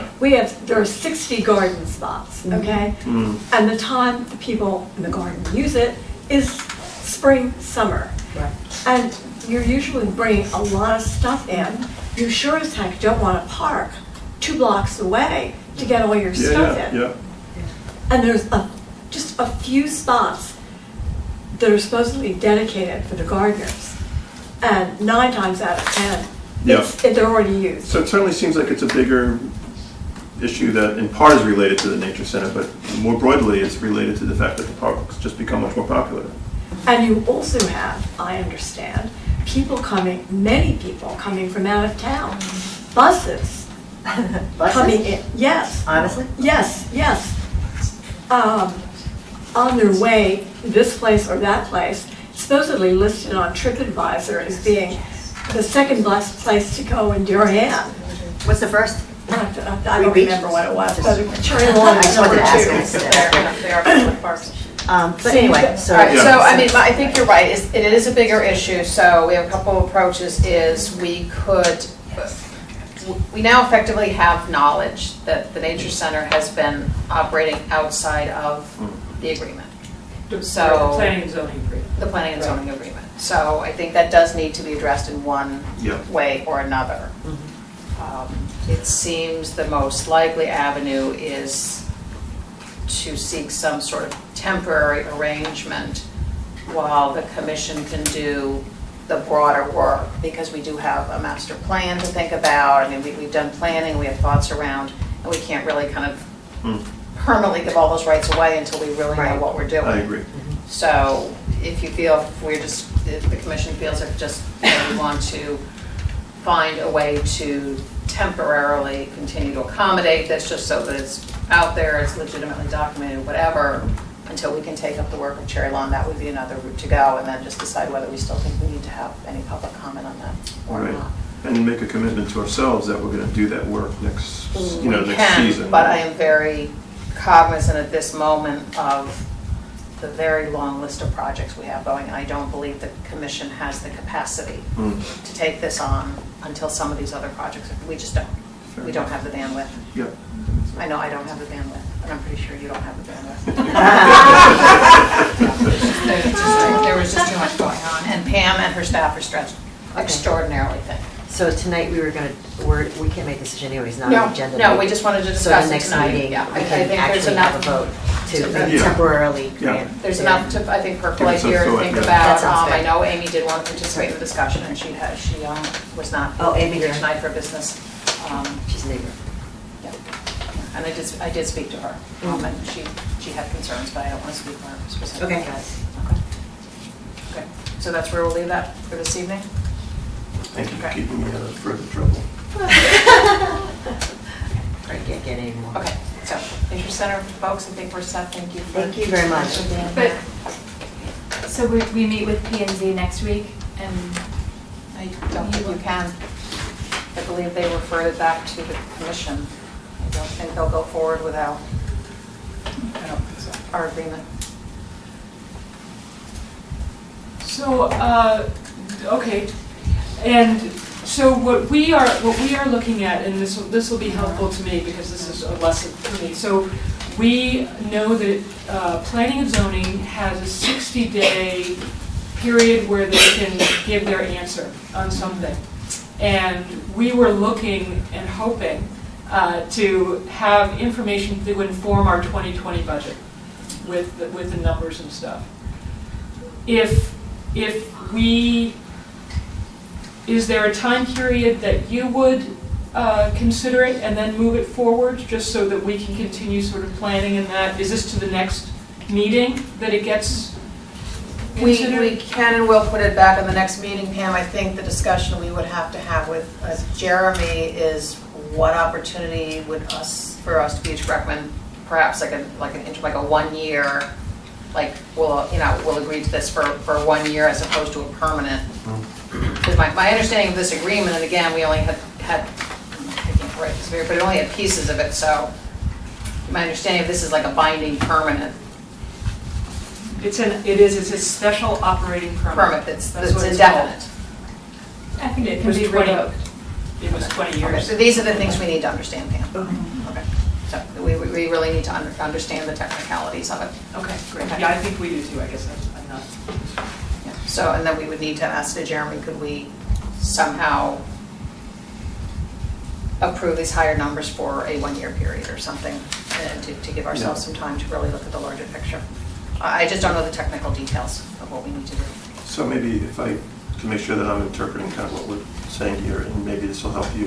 I think what we're saying is, we recognize you guys need to come to have an answer because you've got next season to plan for. And I think it's our goal to figure out how to give you an answer that doesn't prevent you from going ahead planning for next season. That's Or great, prevent you yeah. from operating next season, you Yeah. know. That's great, okay. We're just not sure what that answer looks like because But we have to do some more homework and speak with Pam's counterparts in town hall, et cetera, and really get a better understanding. We're not zoning experts. And Leila, what is your deadline for your budget? Well, we pass a new budget in the new year, so the board will see the budget, the board meeting prior to Thanksgiving, Right. and then approve it in December. So it has to do with special Ideal. events and down on the farm and camp revenue. Yeah. Oh. Yeah. I think we get it. Yeah. So our next meeting is October 16th. October 16th. So when is the next Our next P&Z meeting. Are we meeting? staying with that date? October 16th, yes. I'm here. Oh, My plans changed. okay, thank you. Oh, cool. My grandson attends camp there, so I We have don't my mean daughter to to put deal with pressure on you, but otherwise. we're a zero budget, you know, we have Yeah. to, you know. So when would the Really- next time you could go to P&Z is for this? If we're October 16th is our, I mean, because we can't even vote on it tonight because it's not on our agenda. It's only as a discussion, so there's no decision that we could have made for you tonight anyway. And we need more information. I mean, we need to know, is it even possible for us to say to P and Z, we're good with this for 1 year? They might say, no, that's not the way these legal documents work. You either change it permanently or not. I don't know. I just know what I don't know.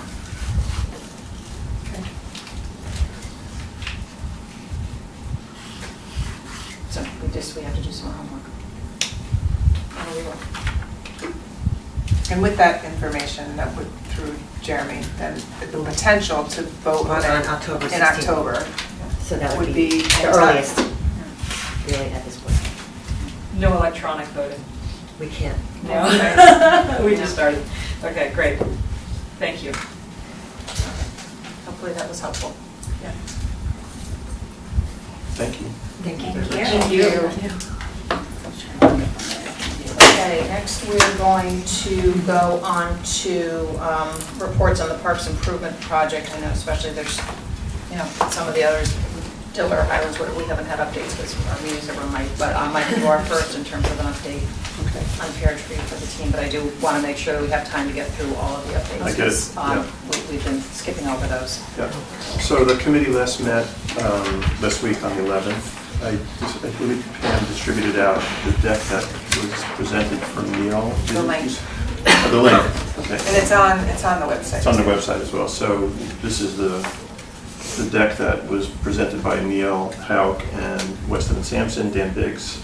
And so we're at a point where we've progressed to a point now where, you know, through a series of iterations, we've got, I think, what's coming together as a comprehensive site plan that reflects, you know, the thinking of the committee in terms of what we're doing with the beach and the parking lot, and in a kind of general sense, we haven't really gotten into landscaping yet, and the boat ramp, as well as the structures. So in this plan, we have at this stage kind of a concept with elevations now. Have you guys seen some of these things? So maybe I'll just circulate this around quickly. Since we were the We did absent. see this, right? This is the one they presented to us? This is the one that, They did it no. in 3D. This is, The 3D version. yes. To us being, they did not present, they only We didn't presented. go to the Park meeting, this is since then we'll take it back. This is this was presented at the last committee meeting, this is last week, That's so. last week. So just as an example, I mean, I'll just pass this around without going into too much detail, but it is, you know, it is out there, you guys can contact me if you want some further detail. But with that, we've also, with a 5-2 vote, we authorized Neil on behalf of the committee to proceed now to ZBA. There are for consideration of two elements of the plan. One is what's referred to as a rear yard setback. In this coastal situation at the beach, essentially, the mean high water line serves as the property boundary. So, you know, if we're dealing with a regular piece of property, you have your property boundaries. In our case, the mean high water line serves as the property boundary, one of the property boundaries. And the current zoning regulations require a 40-foot setback from the property line. The existing buildings, including the gazebo, are over that 40-foot setback. So that's one element that we've got to go to the ZBA for a consideration, and ultimately, I guess it's a variance. And then the other is... Can I just stop you for 1 second? Sure. Just to make it clear that the current buildings had to have variances as well when they were built, because they were in... Yeah, we're trying to understand exactly, because those were done back in the 70s, and I think there's still some research being done as to what actually happened with those particular buildings. Gotcha. But regardless of that, those are well within Right. the 40 feet. What we're asking for essentially is, because the goal here is to essentially to build on the footprint of the existing structures. So what we're asking is for permission to go ahead and build where the existing buildings are, right? To have the new structures exist where the existing buildings are. The other variance that we're asking for, or consideration that we're asking for, is the town's regulations on parking size, parking space size, or parking stall size is 9 by 18. The parking spaces at Reed Beach, at Pear Tree, are 8.5 by 18. The town does not stipulate how many parking spaces should be in a particular park, as an example, or at least at the beach. It doesn't say for a beach of this nature, this many acres, and this this profile you have to have extra. But what they do stipulate is the size of the stalls. So what we're asking for is a consideration to retain the size of the existing stalls, the 8.5 by 18. The reason we're asking for that is because at the same time, and you'll see it referenced in this plan, one of the kind of site elements that we're considering is to actually expand the size of the beach. And without going into too much detail, the concept here is on the West Beach, or what's referred to by others as the Back Beach. The concept is to push the beach back into that first row of parking spots, and that would in effect kind of gain us 18 feet of beach, which is a once-in-a-lifetime opportunity from my perspective. And then on the South Beach, it's to push back roughly 5 feet, and that 5 feet is essentially kind of equivalent to kind of pushing a set of parking, sliding parking over. So if we were able to retain the 8.5 by 18 foot stall size, what we're talking about is potentially giving up about 31 parking spots. But in return for that, we get 18 feet of beach along the west side and another 5 feet of beach along the south side. And aside from maybe the obvious reason, I hope it's obvious to everybody why that's a good thing to get more beach, what it also does is it creates a broad apron now to kind of build additional resiliency into both sides of the beach.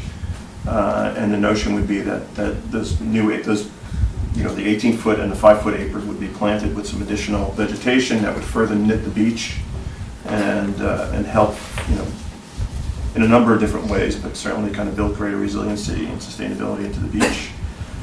Just as an aside, a team of us went up to Hartford yesterday. Was that yesterday? Yesterday. Losing track of it. Yesterday, so Pam and I, along with Dan Biggs from Weston and Sampson and Neil Houck, our architect, went up to visit with Deep in Hartford. We met with a woman by the name of Danielle Missel. And I'll read out her actual title. So Danielle's title is Environmental Analyst with the Land and Water Resources Division and Inland and Tidal Wetland Permitting. So she is the person that we have to kind of satisfy that we're doing things kind of by the book. We went through all aspects of the current plan as it exists at the moment, and she had no issues with anything that we were doing. In fact, many times as we were going through various different elements, she said, that sounds good, that's good stuff. I think she was particularly pleased with the idea of extending the beach. We did get a question from one of the members of the public in one of our meetings about asking if we're planning on extending the beach, why wouldn't we be thinking about going out into the Sound to expand the beach as opposed to coming up onto the parking lot? And I'm not a coastal scientist, I didn't have an answer for that, I have my own intuition on that, but I did ask Danielle about that, and she confirmed that that simply wouldn't work. I mean, in short order, whatever sand you put out there would be washed out into the Sound. The other thing that Danielle mentioned, and I asked if I could quote her on this, and she said, please feel free to, is they had aerial photographs that date back to roughly 1934, and from her perspective, based upon her analysis and analysis of her colleagues, there's no evidence at all that that beach is going away. And in fact, there's evidence that we're actually picking up sand in certain points of that beach, particularly between the two jetties or the breakwaters. So, in terms of concerns around the fact that it's vulnerable and, whatever, at least up until, historically, there's no evidence that that's the case. The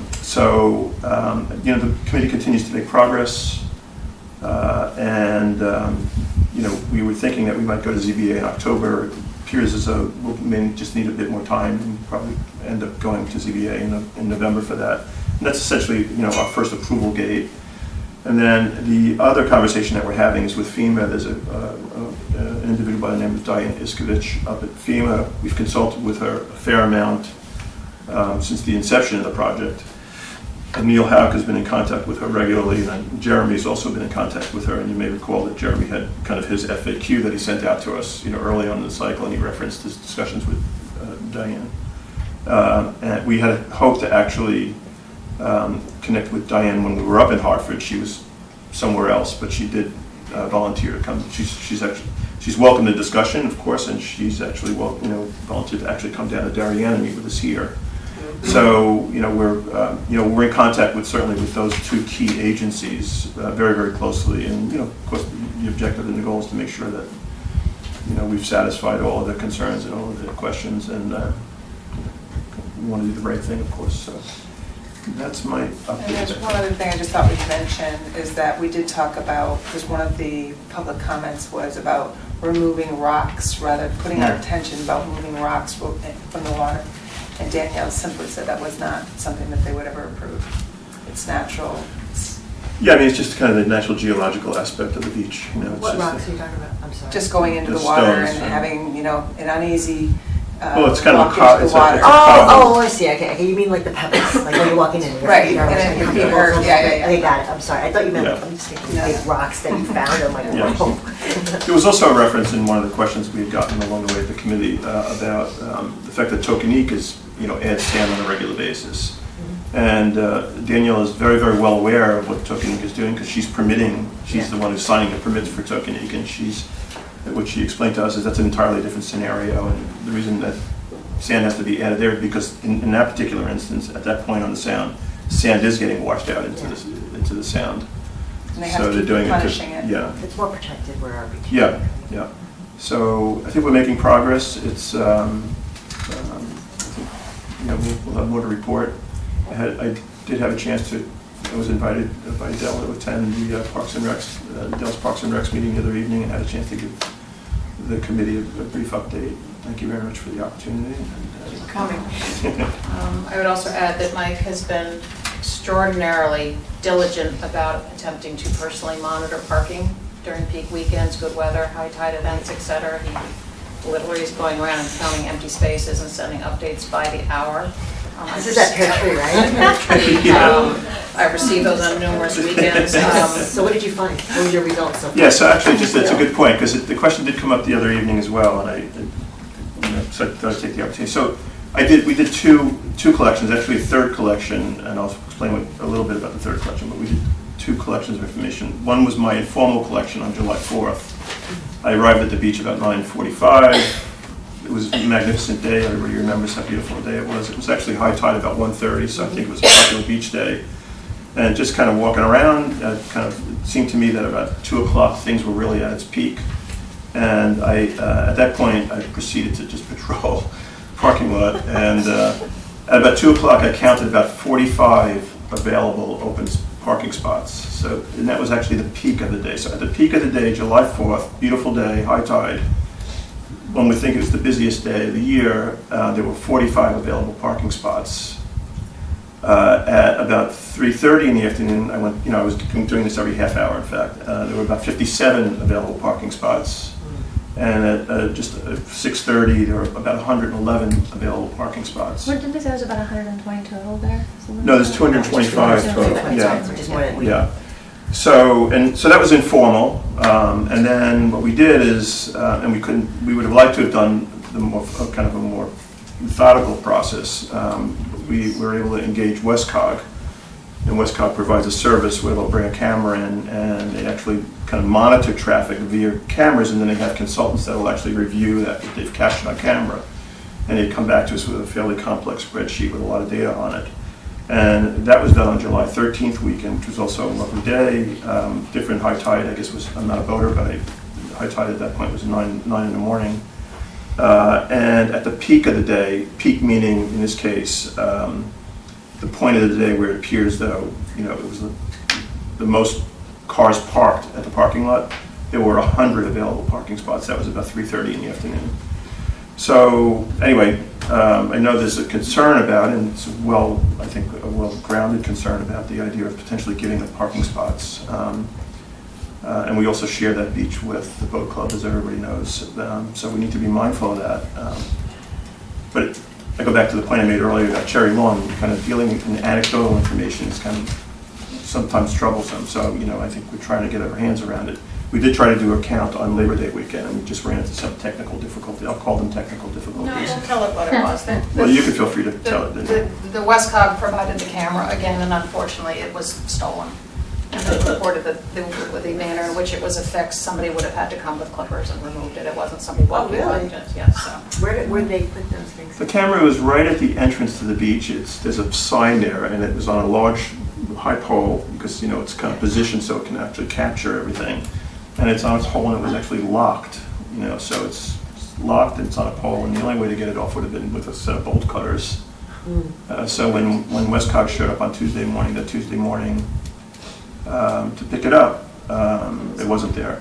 Does it record the data in the camera, or is it send it? No, unfortunately, it records it in the camera. At least that particular camera. Yeah. I have to admit, I was reluctant to share that in public at the committee because I think it's unfortunately a bit of an embarrassment to the town that something like that would happen. And I'm not making any judgments as to whether it's associated with our project or not. And I want to be clear about that. But I just think it's kind of somebody walking up with a camera, for whatever reason, is just, I think it's, you can make your own judgment about it. So, and by the way, I was at that beach all day long on Labor Day, all Labor Day weekend, pretty much all day, every day Labor Day weekend. In fact, my family had dinner there one evening with the kids, and it wasn't even, it was probably equivalent to the July 13th date. In fact, there may be even less traffic on that on Labor Day weekend. So, we'll do more data gathering, but I think, just to put, because obviously we want to answer the question, but I think to put the town's mind at ease, I don't feel that there's a real issue with the lack of parking, and I think, the proposition for the town is it's a once-in-a-lifetime opportunity to, very few towns get an opportunity to add more beach. And 18 feet of beach is a fairly significant, segment of beach, especially for that west beach, which is very narrow. The only other comment I'll make is, maybe since we're on it, is I'm sure many of us have seen photographs of what appears to be flooding in the parking lot on sunny days. I don't know if anybody has seen those photos, but I know they've kind of circulated. And just to kind of explain what's going on there, that water is not coming up and it's not breaching the curb, and it's not coming up the beach and over the curb and onto the parking lot. There's an issue with a storm drain that's right adjacent to the curb at the West Beach, and that storm drain is lacking a check valve. And so what happens at high tide is the tide is actually coming up through the storm drain. It's and it's actually dumping water onto the parking lot. So from an engineering perspective, and we've talked to Pam's guys, and we've talked to our folks as well, that has to be repaired. But it certainly looks very dramatic when you're looking at it. It looks worse than it is, maybe. Well, and it's true, on storm events and full moon, high tide, it's a beach, so we get water in the parking lot. But by the same token, we're getting a lot more water than we necessarily should be getting, which is further exacerbating the problem. So that's a problem that can be corrected, and it will be corrected. So we're learning a lot of things here as we kind of dig down into the details. So is the drain not effective when we find that? Well, what happens is that, it drains out. Once the tide recedes, whatever water is there typically will drain out. The other thing we're learning, and Dan Dix has pointed this out, it's not necessarily clear historically why this is the case, but that parking lot is almost kind of like a little bit of a bathtub. It has a depression in the center. It has a huge depression in it. I was going to say, water stays there for a long time. Yeah, so ideally you'd like to think that it's water's draining off into the sound, maybe even towards the boat ramp, but it's not. So one of the things and you can actually see the photographs, as I mentioned, those periods of time when the water's coming up on a sunny day. It's just sitting there. It just sits for a long time. Yeah. One of the elements that is kind of within the purview of what we're talking about here, our portfolio here, is to kind of look at that parking lot and from an engineering perspective, and we talked about this with Danielle, in fact, and she's supportive of it, look at what we can do to further kind of maybe engineer that parking lot in such a way that it's actually accelerating the runoff of it. Because we're gonna have to do the parking lot anyway, so it's not like a, Yeah, we were. yeah, and ideally, we don't want it to run off into Pear Tree Point Road, and, we don't want it sitting there, and I'm not sure there's ever gonna be anything we can do to prevent sand from washing up onto it, but we can do things to, to kind of accelerate the runoff of water. So, and the other thing I've learned, and I think Pam, you shared this with us as well, is, information from Jim Flynn is, oftentimes, the work that Jim and his team are doing to get sand off the beach is just sand that's blown on, has nothing to do with It's a lot. water. Yeah, It's the kind playground, of come on same through thing traffic happens. and All the foot bricks were traffic. always covered, so they have to bring their blowers to get that sand off the bricks that we had donated with all the names. Yeah. For the playground. Yeah. I don't know if you know, but it was constant battle, and the wind would come and blow all the sand off the playground that we purchased and right onto the road and it was. It's a beach. It's a big wind there. I don't Yeah. know if I was just there this weekend, and the wind is just coming through and blowing all that sand. So it's not necessarily water. Yeah. It's just. I think it's also worthy of mentioning that there is a website going around to the residents and from the people that oppose the project, and there's a lot of misleading information in it. So our feeling is we want to do an FAQ and to put the facts together as to what we've been doing here. And I've done the first draft tonight, and I sent it out, so take a look at that. Mike, quick Yes. question. Sure. On the elevation, it looks like there are lots of stairs and no ramps. Are there ramps? Yeah, so if you go back and look at, some of the earlier concepts we had, there were ramps, and the objective of the ramps was to kind of ensure ADA wheelchair accessibility. Listening to folks' comments as we do in every meeting, feedback that we got was that maybe the ramps were a bit kind of obtrusive in terms of sight lines. So early on, we talked about the concept of an elevator in that facility, but we kind of discarded it, and we thought, okay, we'll go with ramps. Ramps are used fairly commonly in many structures, up and down the sound. But kind of thinking back through it and kind of trying to once again minimize the massing of the footprint to the greatest extent possible, and trying to keep that footprint as close as we possibly can to the footprint of the existing structures, we discarded the idea of ramps in favor of an elevator. So that elevation in that current plan has an elevator, provides for an elevator, and the elevator is for ADA accessibility. And the amount of maintenance that would go with the amount of ramps. Yeah. Yeah. So you're either building infrastructure or that's more. Yeah. But that makes sense about the ramps taking up a lot of Yeah, I mean, space on the beach. And all the electric would be up, so just like Norotan's elevator, the actual cabin of the elevator is up high. It's never sitting in the elements, so it comes down to get you up. Yeah. And then goes back up to the same position. Yeah. So, we are listening. And by the way, you'll see in those elevations when you look at them that basically Neil was originally presenting a structure with a flat roof. The current elevations have a slight kind of pitched shed roof. At the front end of it, and what we've also done is we are preserving restrooms at ground level, grade level. The size of that structure gets reduced slightly to ensure that we're not kind of in conflict with this 5-foot rule that's a town rule. But at the front of that peak roof, that shed roof, that line of that roof is roughly only about 4 foot higher than the peak of the existing structures. So once again, in terms of sight lines, we're trying to be very mindful of staying as close within. How does it relate to the gazebo? We're essentially within the same footprint as the existing structures. So the Yeah, but I gazebo. meant the height. You know how like the gazebo now is a little top, like it just seems a little bit in that tree. Yes. So if you think about the peak of the existing structures, kind of if you're thinking, going up roughly 4 foot, that's kind of. I don't have the exact kind of elevation. If you're asking for like kind of where that. So I remember sitting at the gazebo and looking at the building and thinking that the gazebo seems way higher. The gazebo is higher, actually. So we're Yes. not going up way above the, if we're looking at it, we'll still see the gazebo. Yes. Oh, of course, yeah.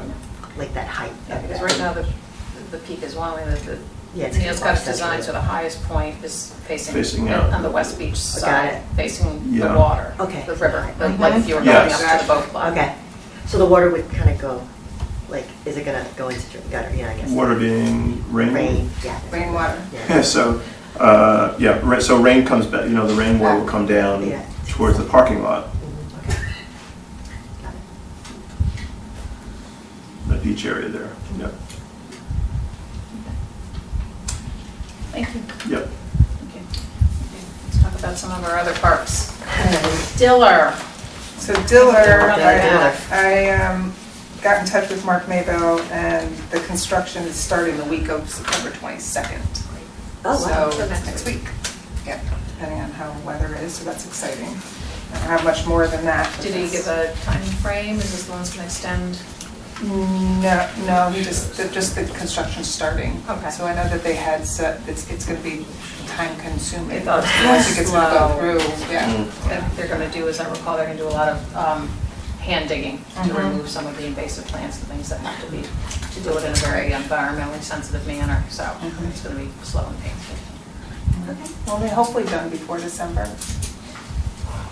I'll try to get more information as they start, and then I'll get another update for October.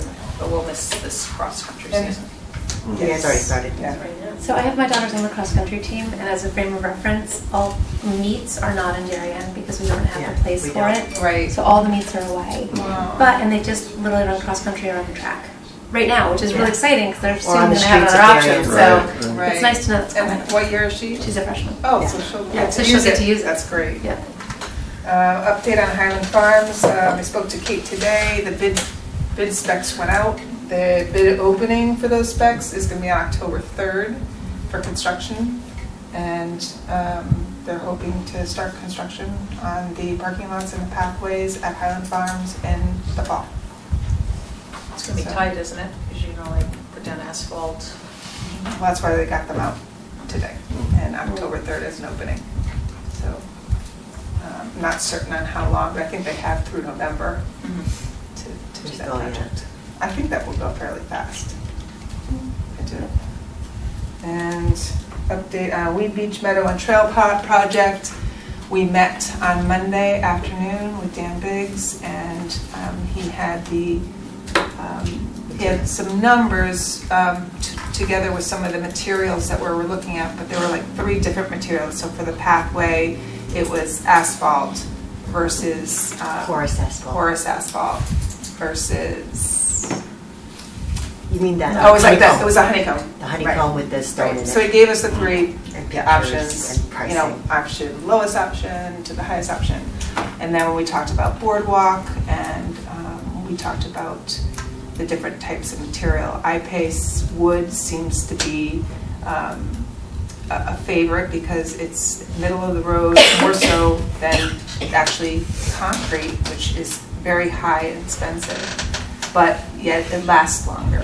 So then pressure treated wood, he completely gave it as an option but would never suggest it. He did the longevity of each material, but the committee did they thought that the concrete might be considered for the main boardwalk only because of the amount of traffic that will be there, and potentially for Jim Flynn, who was at the meeting, which was great because he talked a lot about the maintenance, how to get to the beach for these big events, how do you back that 40-foot stage if you have this huge raised boardwalk there. Right. So there was a lot of that. That was really effective that he was there, and I thought that was. And I'll be in touch with the Guilford Park and Rec director, where we have iPay wood, and so that was a concern about the vehicles going over that wood and how that handles that. So. And just as a side, Susan graciously agreed to represent the commission on this project. Thank you. They are very excited. They are.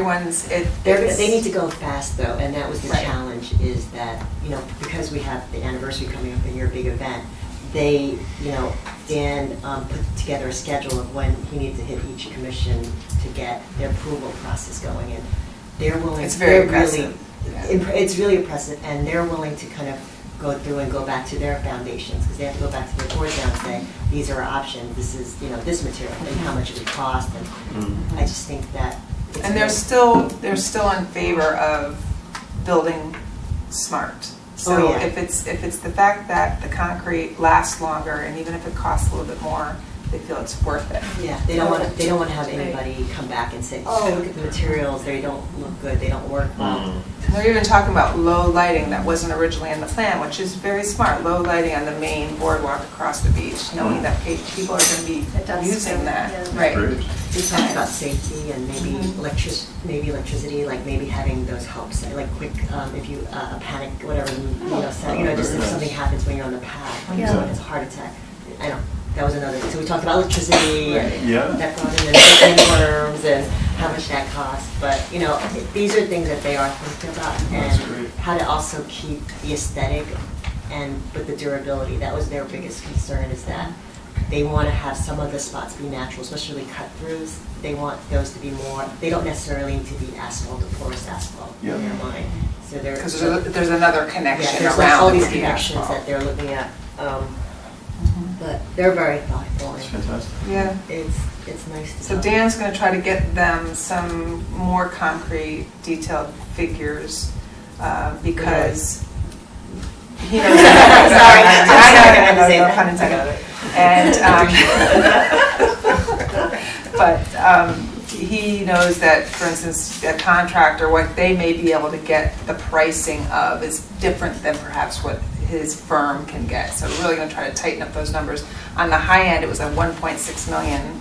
Well, everything being the top of the line, like porous asphalt, which is the most expensive, and like the concrete. And it was good to see that top number, and then to say, okay, wait, where can that be scaled down? And so we're kind of at that stage. Just bringing in samples for everybody to look at, so they can make a decision.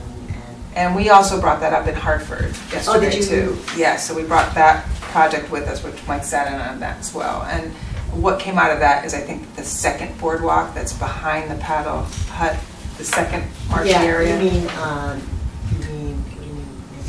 the title, the wetlands, where were we going to put the second bridge over that? Doesn't look like that's going to happen. It doesn't look like there's enough water flow through that valve there in order to keep the Phragmites away. So you can dig them up, you can get rid of them, but because there's not enough water flow there, they're going to keep coming back. So in that respect, it would be a waste of money. So you're talking behind the paddle hut, that whole water. We're doing two wetlands bridges. One is in the meadow Shortland area, and then the other one was behind. So not. Yeah, I think it's a good idea not to put that in there. I don't think that it's going to. We'll have one beautiful one. We'll have a little educational viewing area of the wetlands. Do you just move the path then, the original? No, the path would stay right around it. Kind of, right? Yeah, it was through that whole wetlands area. It was another cut. Right. And so it didn't increase or decrease the length at all. Okay. But I think we're at 0.91, and we're still trying to get that 1 mile. Yeah. And then that space, or even the land near the sewer building. Yes, so I'm going to be talking to Ed tomorrow about that. So anyway, that's the bottom line on that. Very excited, moving forward. Should have more to update next month for you, but a big goal is to have that ribbon cutting for June 2020. So that would no pressure. Yeah, no pressure. Never said that. Let's see. Commemorative benches. I just want to touch on that because I did sit with Jim Flynn because obviously we have a small crew, 6 men. He did confirm that during the winter time, when they're a tad bit slower and they're looking for projects, that he would go ahead and do the bench, put the benches together, install. Well, we already sold out. He said 5 is probably a good start, just to monitor that and say, can we handle 5 benches? Well, we already sold 5 benches. We're at our max now until next year, but I think that's great. That's nice. And we're going to have one at Pear Tree, where that pathway is right near the boat ramp. Okay. There'll be one placed there. There'll be one at Weed Beach, which is the Polymar white benches that are already there. And then 2 will be placed at the new area in the Meadows when it's done. And then there's one planned for Highland Farms, a resident right there next to Highland that passed away, and her family purchased one for her in memory of her. So that's that. And Jamie, I don't know if you want to add anything. Are you doing your report now? This is the report. Oh, right, I went right into the report with the commemorative event. I'm sorry. Sorry, it's getting late. It is getting late. Okay, all right, so we do, all right, so we're done with the parks updates? Yes. Yes, okay, so now on the agenda, we do have public comment. If individuals like to speak, I will ask you 2 minutes, given that it's 10 p.m.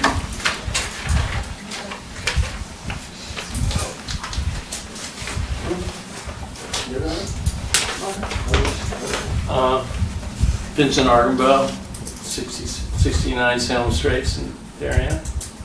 By naming the Pear Tree Committee the building committee, the commission put the cart in front of the horse, one which summarily rejected the idea of refurbishing the buildings, and which led it to put an exaggerated amount of resources towards solving the snack bar problem, even though it was of middling importance in the recommendations for Pear Tree Beach in the Parks and Recreation Master Survey Plan. The architects commissioned by the committee proposed a pleasing design, but there's just no way to avoid stairs, elevator, and deck that in a relaxed beach setting would have put a child going to the snack bar at risk for injury or worse, and just for that reason alone has to be considered not viable. The commission, I expect shortly, will have to grapple with the idea that maybe I expect the commission, no, it's actually the building committee, will have to grapple with the rejection by the Zoning Board of Appeals for a variance on the proposed building. So I think it'll be back to the drawing board for the Pear Tree Committee. I suggest that when that happens, that the committee be renamed the Improvement Committee. And I volunteer to join this committee, and if they have me, if they'll have me, and try to follow the master plan's recommendation for Pear Tree more in line with the survey's list of importance. Okay? That's it.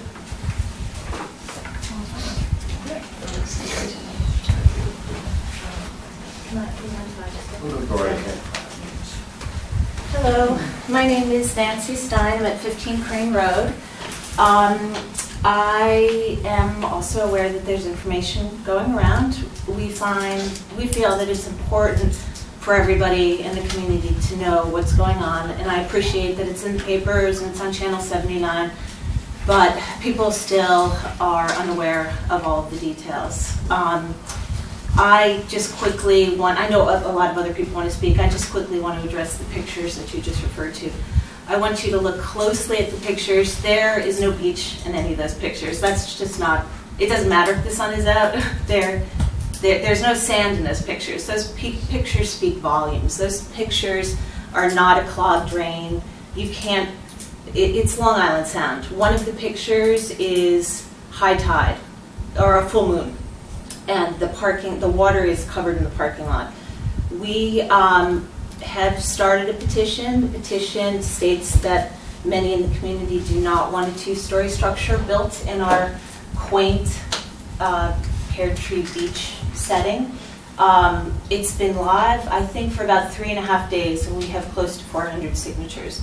The comments are, they vary from please don't destroy our tranquil little beach to we're concerned about safety of our children at a two-story structure. We're concerned about, there are reasons for our, the rules that come with coastal flooding zones. There are concerns about traffic on Pear Tree Point Road. It's a windy road with blind spots, with lots of people walking, riding their bikes, pushing strollers. The question has been asked whether or not the structure, I know that I've read through Parks and Rec, and there's a pecking order for the flexible space, and the pecking order We just need to know, if it is not being used, will it be open to non-residents? If it's, I know that it's for residents, but if in fact it's not being used, will that be open? And it's a pretty easy yes or no question, so thank you.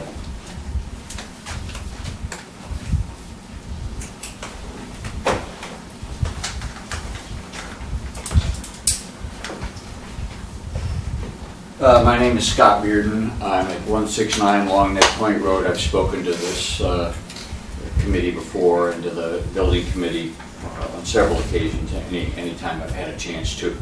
I still come up with the same deep concerns. And by the way, in seeing the program over at Cherry Lawn and so on, I think of how smoothly, yes, 7-minute delays and those kinds of things, but you know, where there's a real value that Parks and Recs is contributing to the town, and so I thank you for that, both the commission as well as the staff. You know, it's great to hear these things.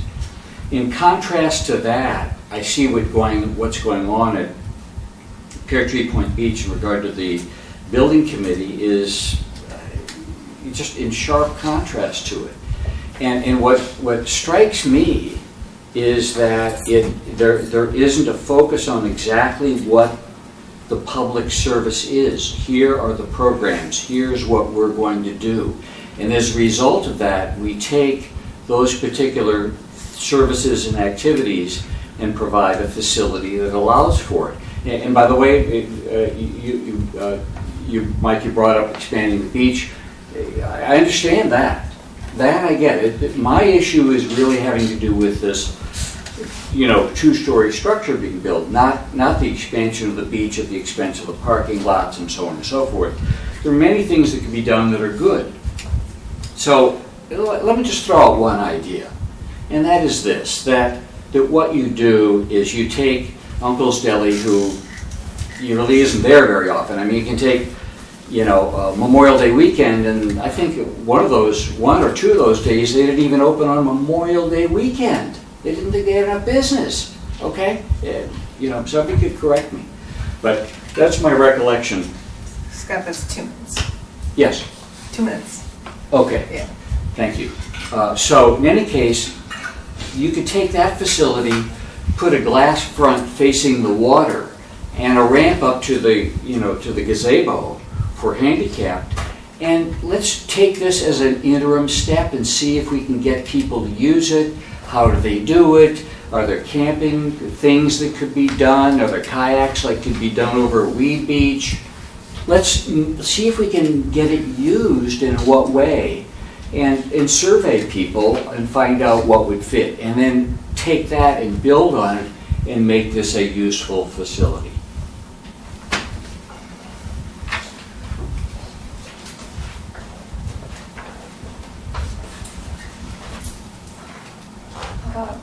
Rosemary Reardon, I'm at Long Neck Point. I'm going to just speak to the fact that this is a pristine, beautiful little beach. And when you drive in, first thing you notice is how shallow it is, depth-wise. And the idea of having a 2-story structure, especially, I understand all the thoughts of how to build it and everything, but a contemporary looking structure like that to me would disrupt the pristine and real aesthetic beauty of the beach. And I wanted to make that comment.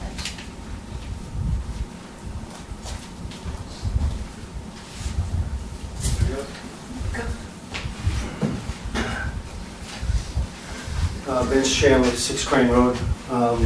The meeting I went to on Monday night was outstanding. That was chaired, I think, by you, is that correct? And I think at that meeting that last Friday there was supposed to be cost and square footage numbers presented as of last Friday. Is there a definitive time when cost and square footage numbers will be available to the public? Yeah. May I answer that? You may. Yeah. No. There's no commitment as to when we'll have cost. First of all, there are square footage numbers. Those are already made public. They're in the last deck that's actually posted to the town's website. You can see those square footage numbers. In fact, their square footage numbers apply to different options as well. So in terms of cost, we won't present any cost until we feel that we're ready to have a cost, until we feel as though Can there's you a give level us of... a roughly, are we talking millions No, of I dollars? cannot give you a roughly. Hopefully you'd understand why I'm not going to give a rough number. But And in we're not fact, talking may I? In fact, we've been guided by John Zagrodsky, the Finance Commission Chair,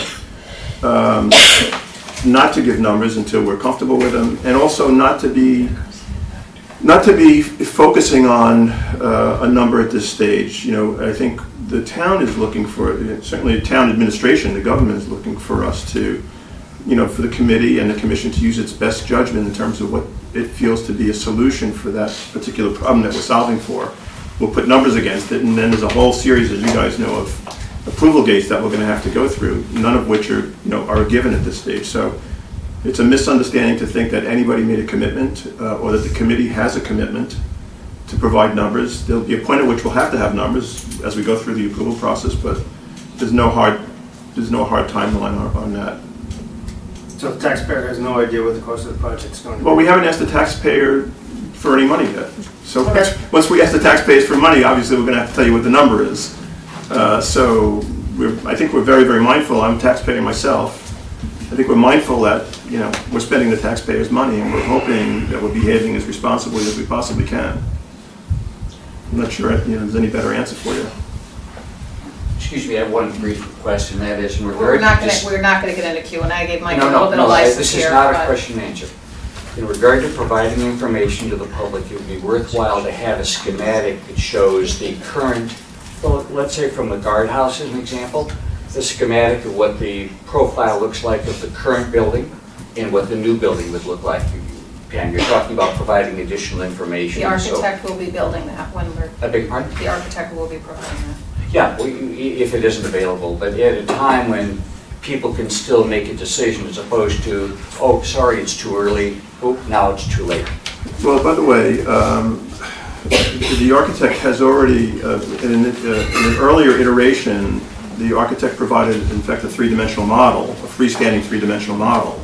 And in that freestanding three-dimensional model, there's a comparison of the existing structure alongside, adjacent to the new structure, with dimensions also that accompany that. So, Scott, I believe we're trying to do that as we're proceeding, you know. And I'm not saying... No, it's a good suggestion. I'm not saying you're not trying. I just want to reassure you, it's a great suggestion. We recognize the need for that. We've done that with the earlier iteration with the three-dimensional model. The schematic that we're currently working towards is slightly different from that three-dimensional model, and that will be updated. But, yeah. And the limitation of three-dimensional, you have to be in the room as opposed to... Yeah, but there's also that information. I believe that information is also in. But it's a great point, and we'll get to that as quickly as we possibly can. Thank you. Okay, we don't take any more brief public comment. I'm very concerned about the time. I know. Everyone, I know, and plus the custodian's only on for so long. We have custodian issues, we have this one member who is expecting and looking extraordinarily tired to me. Well, Bridget has a... Just one, Bridget Whitney, 31 Beach Drive. I guess watching the people here tonight whom I've not seen before just reinforces the fact that there really is not public awareness of what is being built at that structure. And I told people, I presented on Monday night to let you know that I was at that beach all day Sunday, speaking with at least 100 people. Are you aware of what the town is wanting, the two-story structure the town wants to build here, or is trying to build here? No. One man said, I saw something about that in the paper. There is not a public awareness of what you are building here. And we talked about that before. There is not, if you want to add it, show us how the survey supports this project, because the public is not aware of it. And so you have not done a good job of presenting it to the public in a way that they're aware of. And these are the people on that beach, at that park, that you guys are charged with, informing. These are people who are using that park day in and day out, and they have no idea what the town is proposing there. And from a safety standpoint, I would suggest you go talk to the Commodore of the boat club and talk to him about parents monitoring their children. They don't. We had to get rid of the floats at the beach because of liability issues. Perhaps somebody here should look into the insurance and liability of this structure. I've told you before, I work with kids. They climb those lifeguard stands, they climb the rocks. Kids are going to be kids, and you have decking around all these buildings that there's not a kid out there that can't get over it. You really should take some consideration of the people who are using that beach, the families, the children of those families that rely on you guys to really be thinking about the people who use that beach and the cost. Thank you.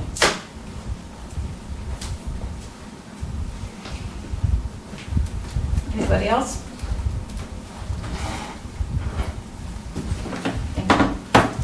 Correspondence received from residents. Pam, we've distributed everything that we've received in the last month. We've received the letters, many from the same individuals who spoke this evening, out, and those have been distributed to all of the commission members. We also distributed, in preparation for the discussion with the Nature Center this evening, the comments that we've gotten about the traffic and the usage on Cherry Lawn. Things we have this month. Okay. Pam, do you want to go back to your director's report? What's left of it? I'm good. You're good? I'm good. Okay. Okay. In terms of my chairman's report, in addition to participating in the Pear Tree meetings, I did attend the Coastal Commission Advisory Committee on Coastal Commission. This week was on Monday night. We had a presentation from a woman who works for the state shellfishing regulatory body, who gave us a presentation about water quality. She actually said Darien's water quality is quite good overall, talked about the regulations, how they monitor what's going on with our shellfish beds in town, et cetera. It was quite an interesting presentation. So that was good. So we're trying to, keep that in mind as, we think about what we're doing. Pam, you didn't mention, but regarding the action about the phrase using the dock, we did get their insurance certificate. Yes. We had sent them a follow-up letter out, which we agreed to, and requiring an insurance certificate, which had not been provided, I believe, in the past, but we do, that had to have that by tonight, and we do have that, so that's been received. So that will continue until next spring, and then we will revisit the context of everything that's happening at Pear Tree. The other thing I wanted to mention, and Pam emailed you out today, is that we have, Pam, you did not mention that Down Under. Oh, yeah. Went under. So I think all of you guys know about that. She closed all of her businesses there just fairly suddenly. She closed down just before Labor Day at Weed Beach and was liquidating her inventory. So we will have to revisit for future years how we might, offer those services or otherwise make them available. But that was unfortunate and quite sudden. But she said that her business has been really falling off for the last few years. It sounded like Westport, she had particular problems this year because they had some water quality issues in Westport, which people didn't feel comfortable being out in the suburbs and the river. And then in terms of the parks tour, it looks like that October 26th, unfortunately I know Mary Lou's doesn't work for you. I didn't hear back from Amy. I did text her, but I think she's on the West Coast. But that seems to work for the majority of the group. It's going to be very difficult to get everybody, and we're literally running out of time. Good days. So if you will just mark your calendars, Pam and I will work up an agenda that will be considered a special meeting. Adele, certainly if you'd like to invite members of your committee, we're going to do, we will not certainly in 3 hours be able to hit all of the parks. So Pam and I will be working on the agenda. I'd like to start at the garage. I want to talk to you about that. I love that idea. To be discussed. To be discussed. Not sure. But that's the hardest one to access just as an aside. I mean, we never get to see that because they don't let us. No, he wants to have us see the garage. Well, I actually like his point. I mean, in terms of they have a lot of equipment that everybody's unaware of. Like what kind of equipment do they service by themselves and they take care of, and Okay, we'll talk about it. I'm just cognizant that we have a limited amount of time. I think there's a number of parks that we don't have a chance to have enough time out and about. That's something we in theory could do over the winter because it has heat and the parks don't. So I want to talk that through, and we're gonna have to work up a timetable and logistics in terms of how many parks we reasonably feel we can get to. And sort of how the flow will work. So we will work on that, but if you can mark your calendars. Great. It should be, and pray for decent weather. And just to say that we wanted to end at Weed Beach at Paddle Hut, maybe have a picnic. That's a great idea. Lunch. Awesome. Nice. So that's really all I had. I have a quick thing. Yeah. Yes. Maybe just while we're together here, just to put the question to rest. The question of, and I know it's come up and it deserves clarification because we touched on it with your proposal to us at the last meeting. But the question of non-residents being allowed to reserve the facility, the proposed facility at Pear Tree. The answer to that is unequivocally no. Right? We don't do it at any of our facilities today. Paddle Hut is with the one area, and their non-residents cannot rent it. It's for Darien residents. Yeah. And also, maybe one other piece of committee business. The committee, the sense of the committee, the decision of the committee that we are not proceeding with berms. There's been we're simply not proceeding with berms. I've said at this stage, and I'm saying at this stage because I don't think I'm in a position to make a decision for somebody 10 years from now, or 5 years from now. And it was a vigorous discussion. I know how strongly Lori feels about it. Well, would be clear on how I feel about it. Pardon?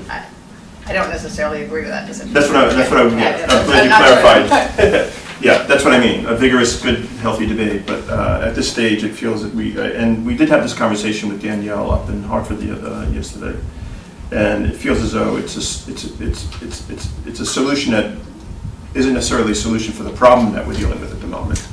If we were convinced that that beach was eroding and going away and subject to those types of conditions, then it would be the right solution. But what we've done now is kind of pre-position so that if in fact in the future some other committee or commission or somebody, other administration in town feels as though there's a need for that, then at least we've recovered some beach that makes it possible then for installation of those berms without basically taking away the entire remaining beach. Did you mention vegetation though, I thought? Yes. Yeah, so vegetation is not, berms basically, when we're Like talking that big, about. yeah, like Exactly we have at right. Weed Beach, Yeah, and so- they're roughly 12 feet at the base and they're 3 feet high and, But there's still vegetation that will kind of. Yes, yeah, and that'll just be part of the landscaping plan, but the vegetation would be low vegetation that, in essence, once it's rooted and established, basically creates It would more of stay a low. kind of a, They would always be low. It's low and it also, more importantly, functionally kind of builds a root base that keeps the sand in place as well. So I'd just like to close those two issues out. No berms and no reservations for non-Darien residents of the facility. Thank you. Yeah, thanks for also kind of clarifying the discussion on the berms. Any of the objections that we? No, I mean, it just demonstrates how healthy a conversation and, we've had. Yeah. We call it effective challenge. Right, this is the 21st century, you're not allowed to use the word debate anymore. I would certainly entertain a motion to adjourn. Can't we stay a little longer? Oh my gosh, yeah, my kids. Sarah, you want to go? You want to second? Second. My kids are all. We need a second. I know. And we have to vote. Are they? All in favor? No, I guess. Thank you. Oh my God, they keep texting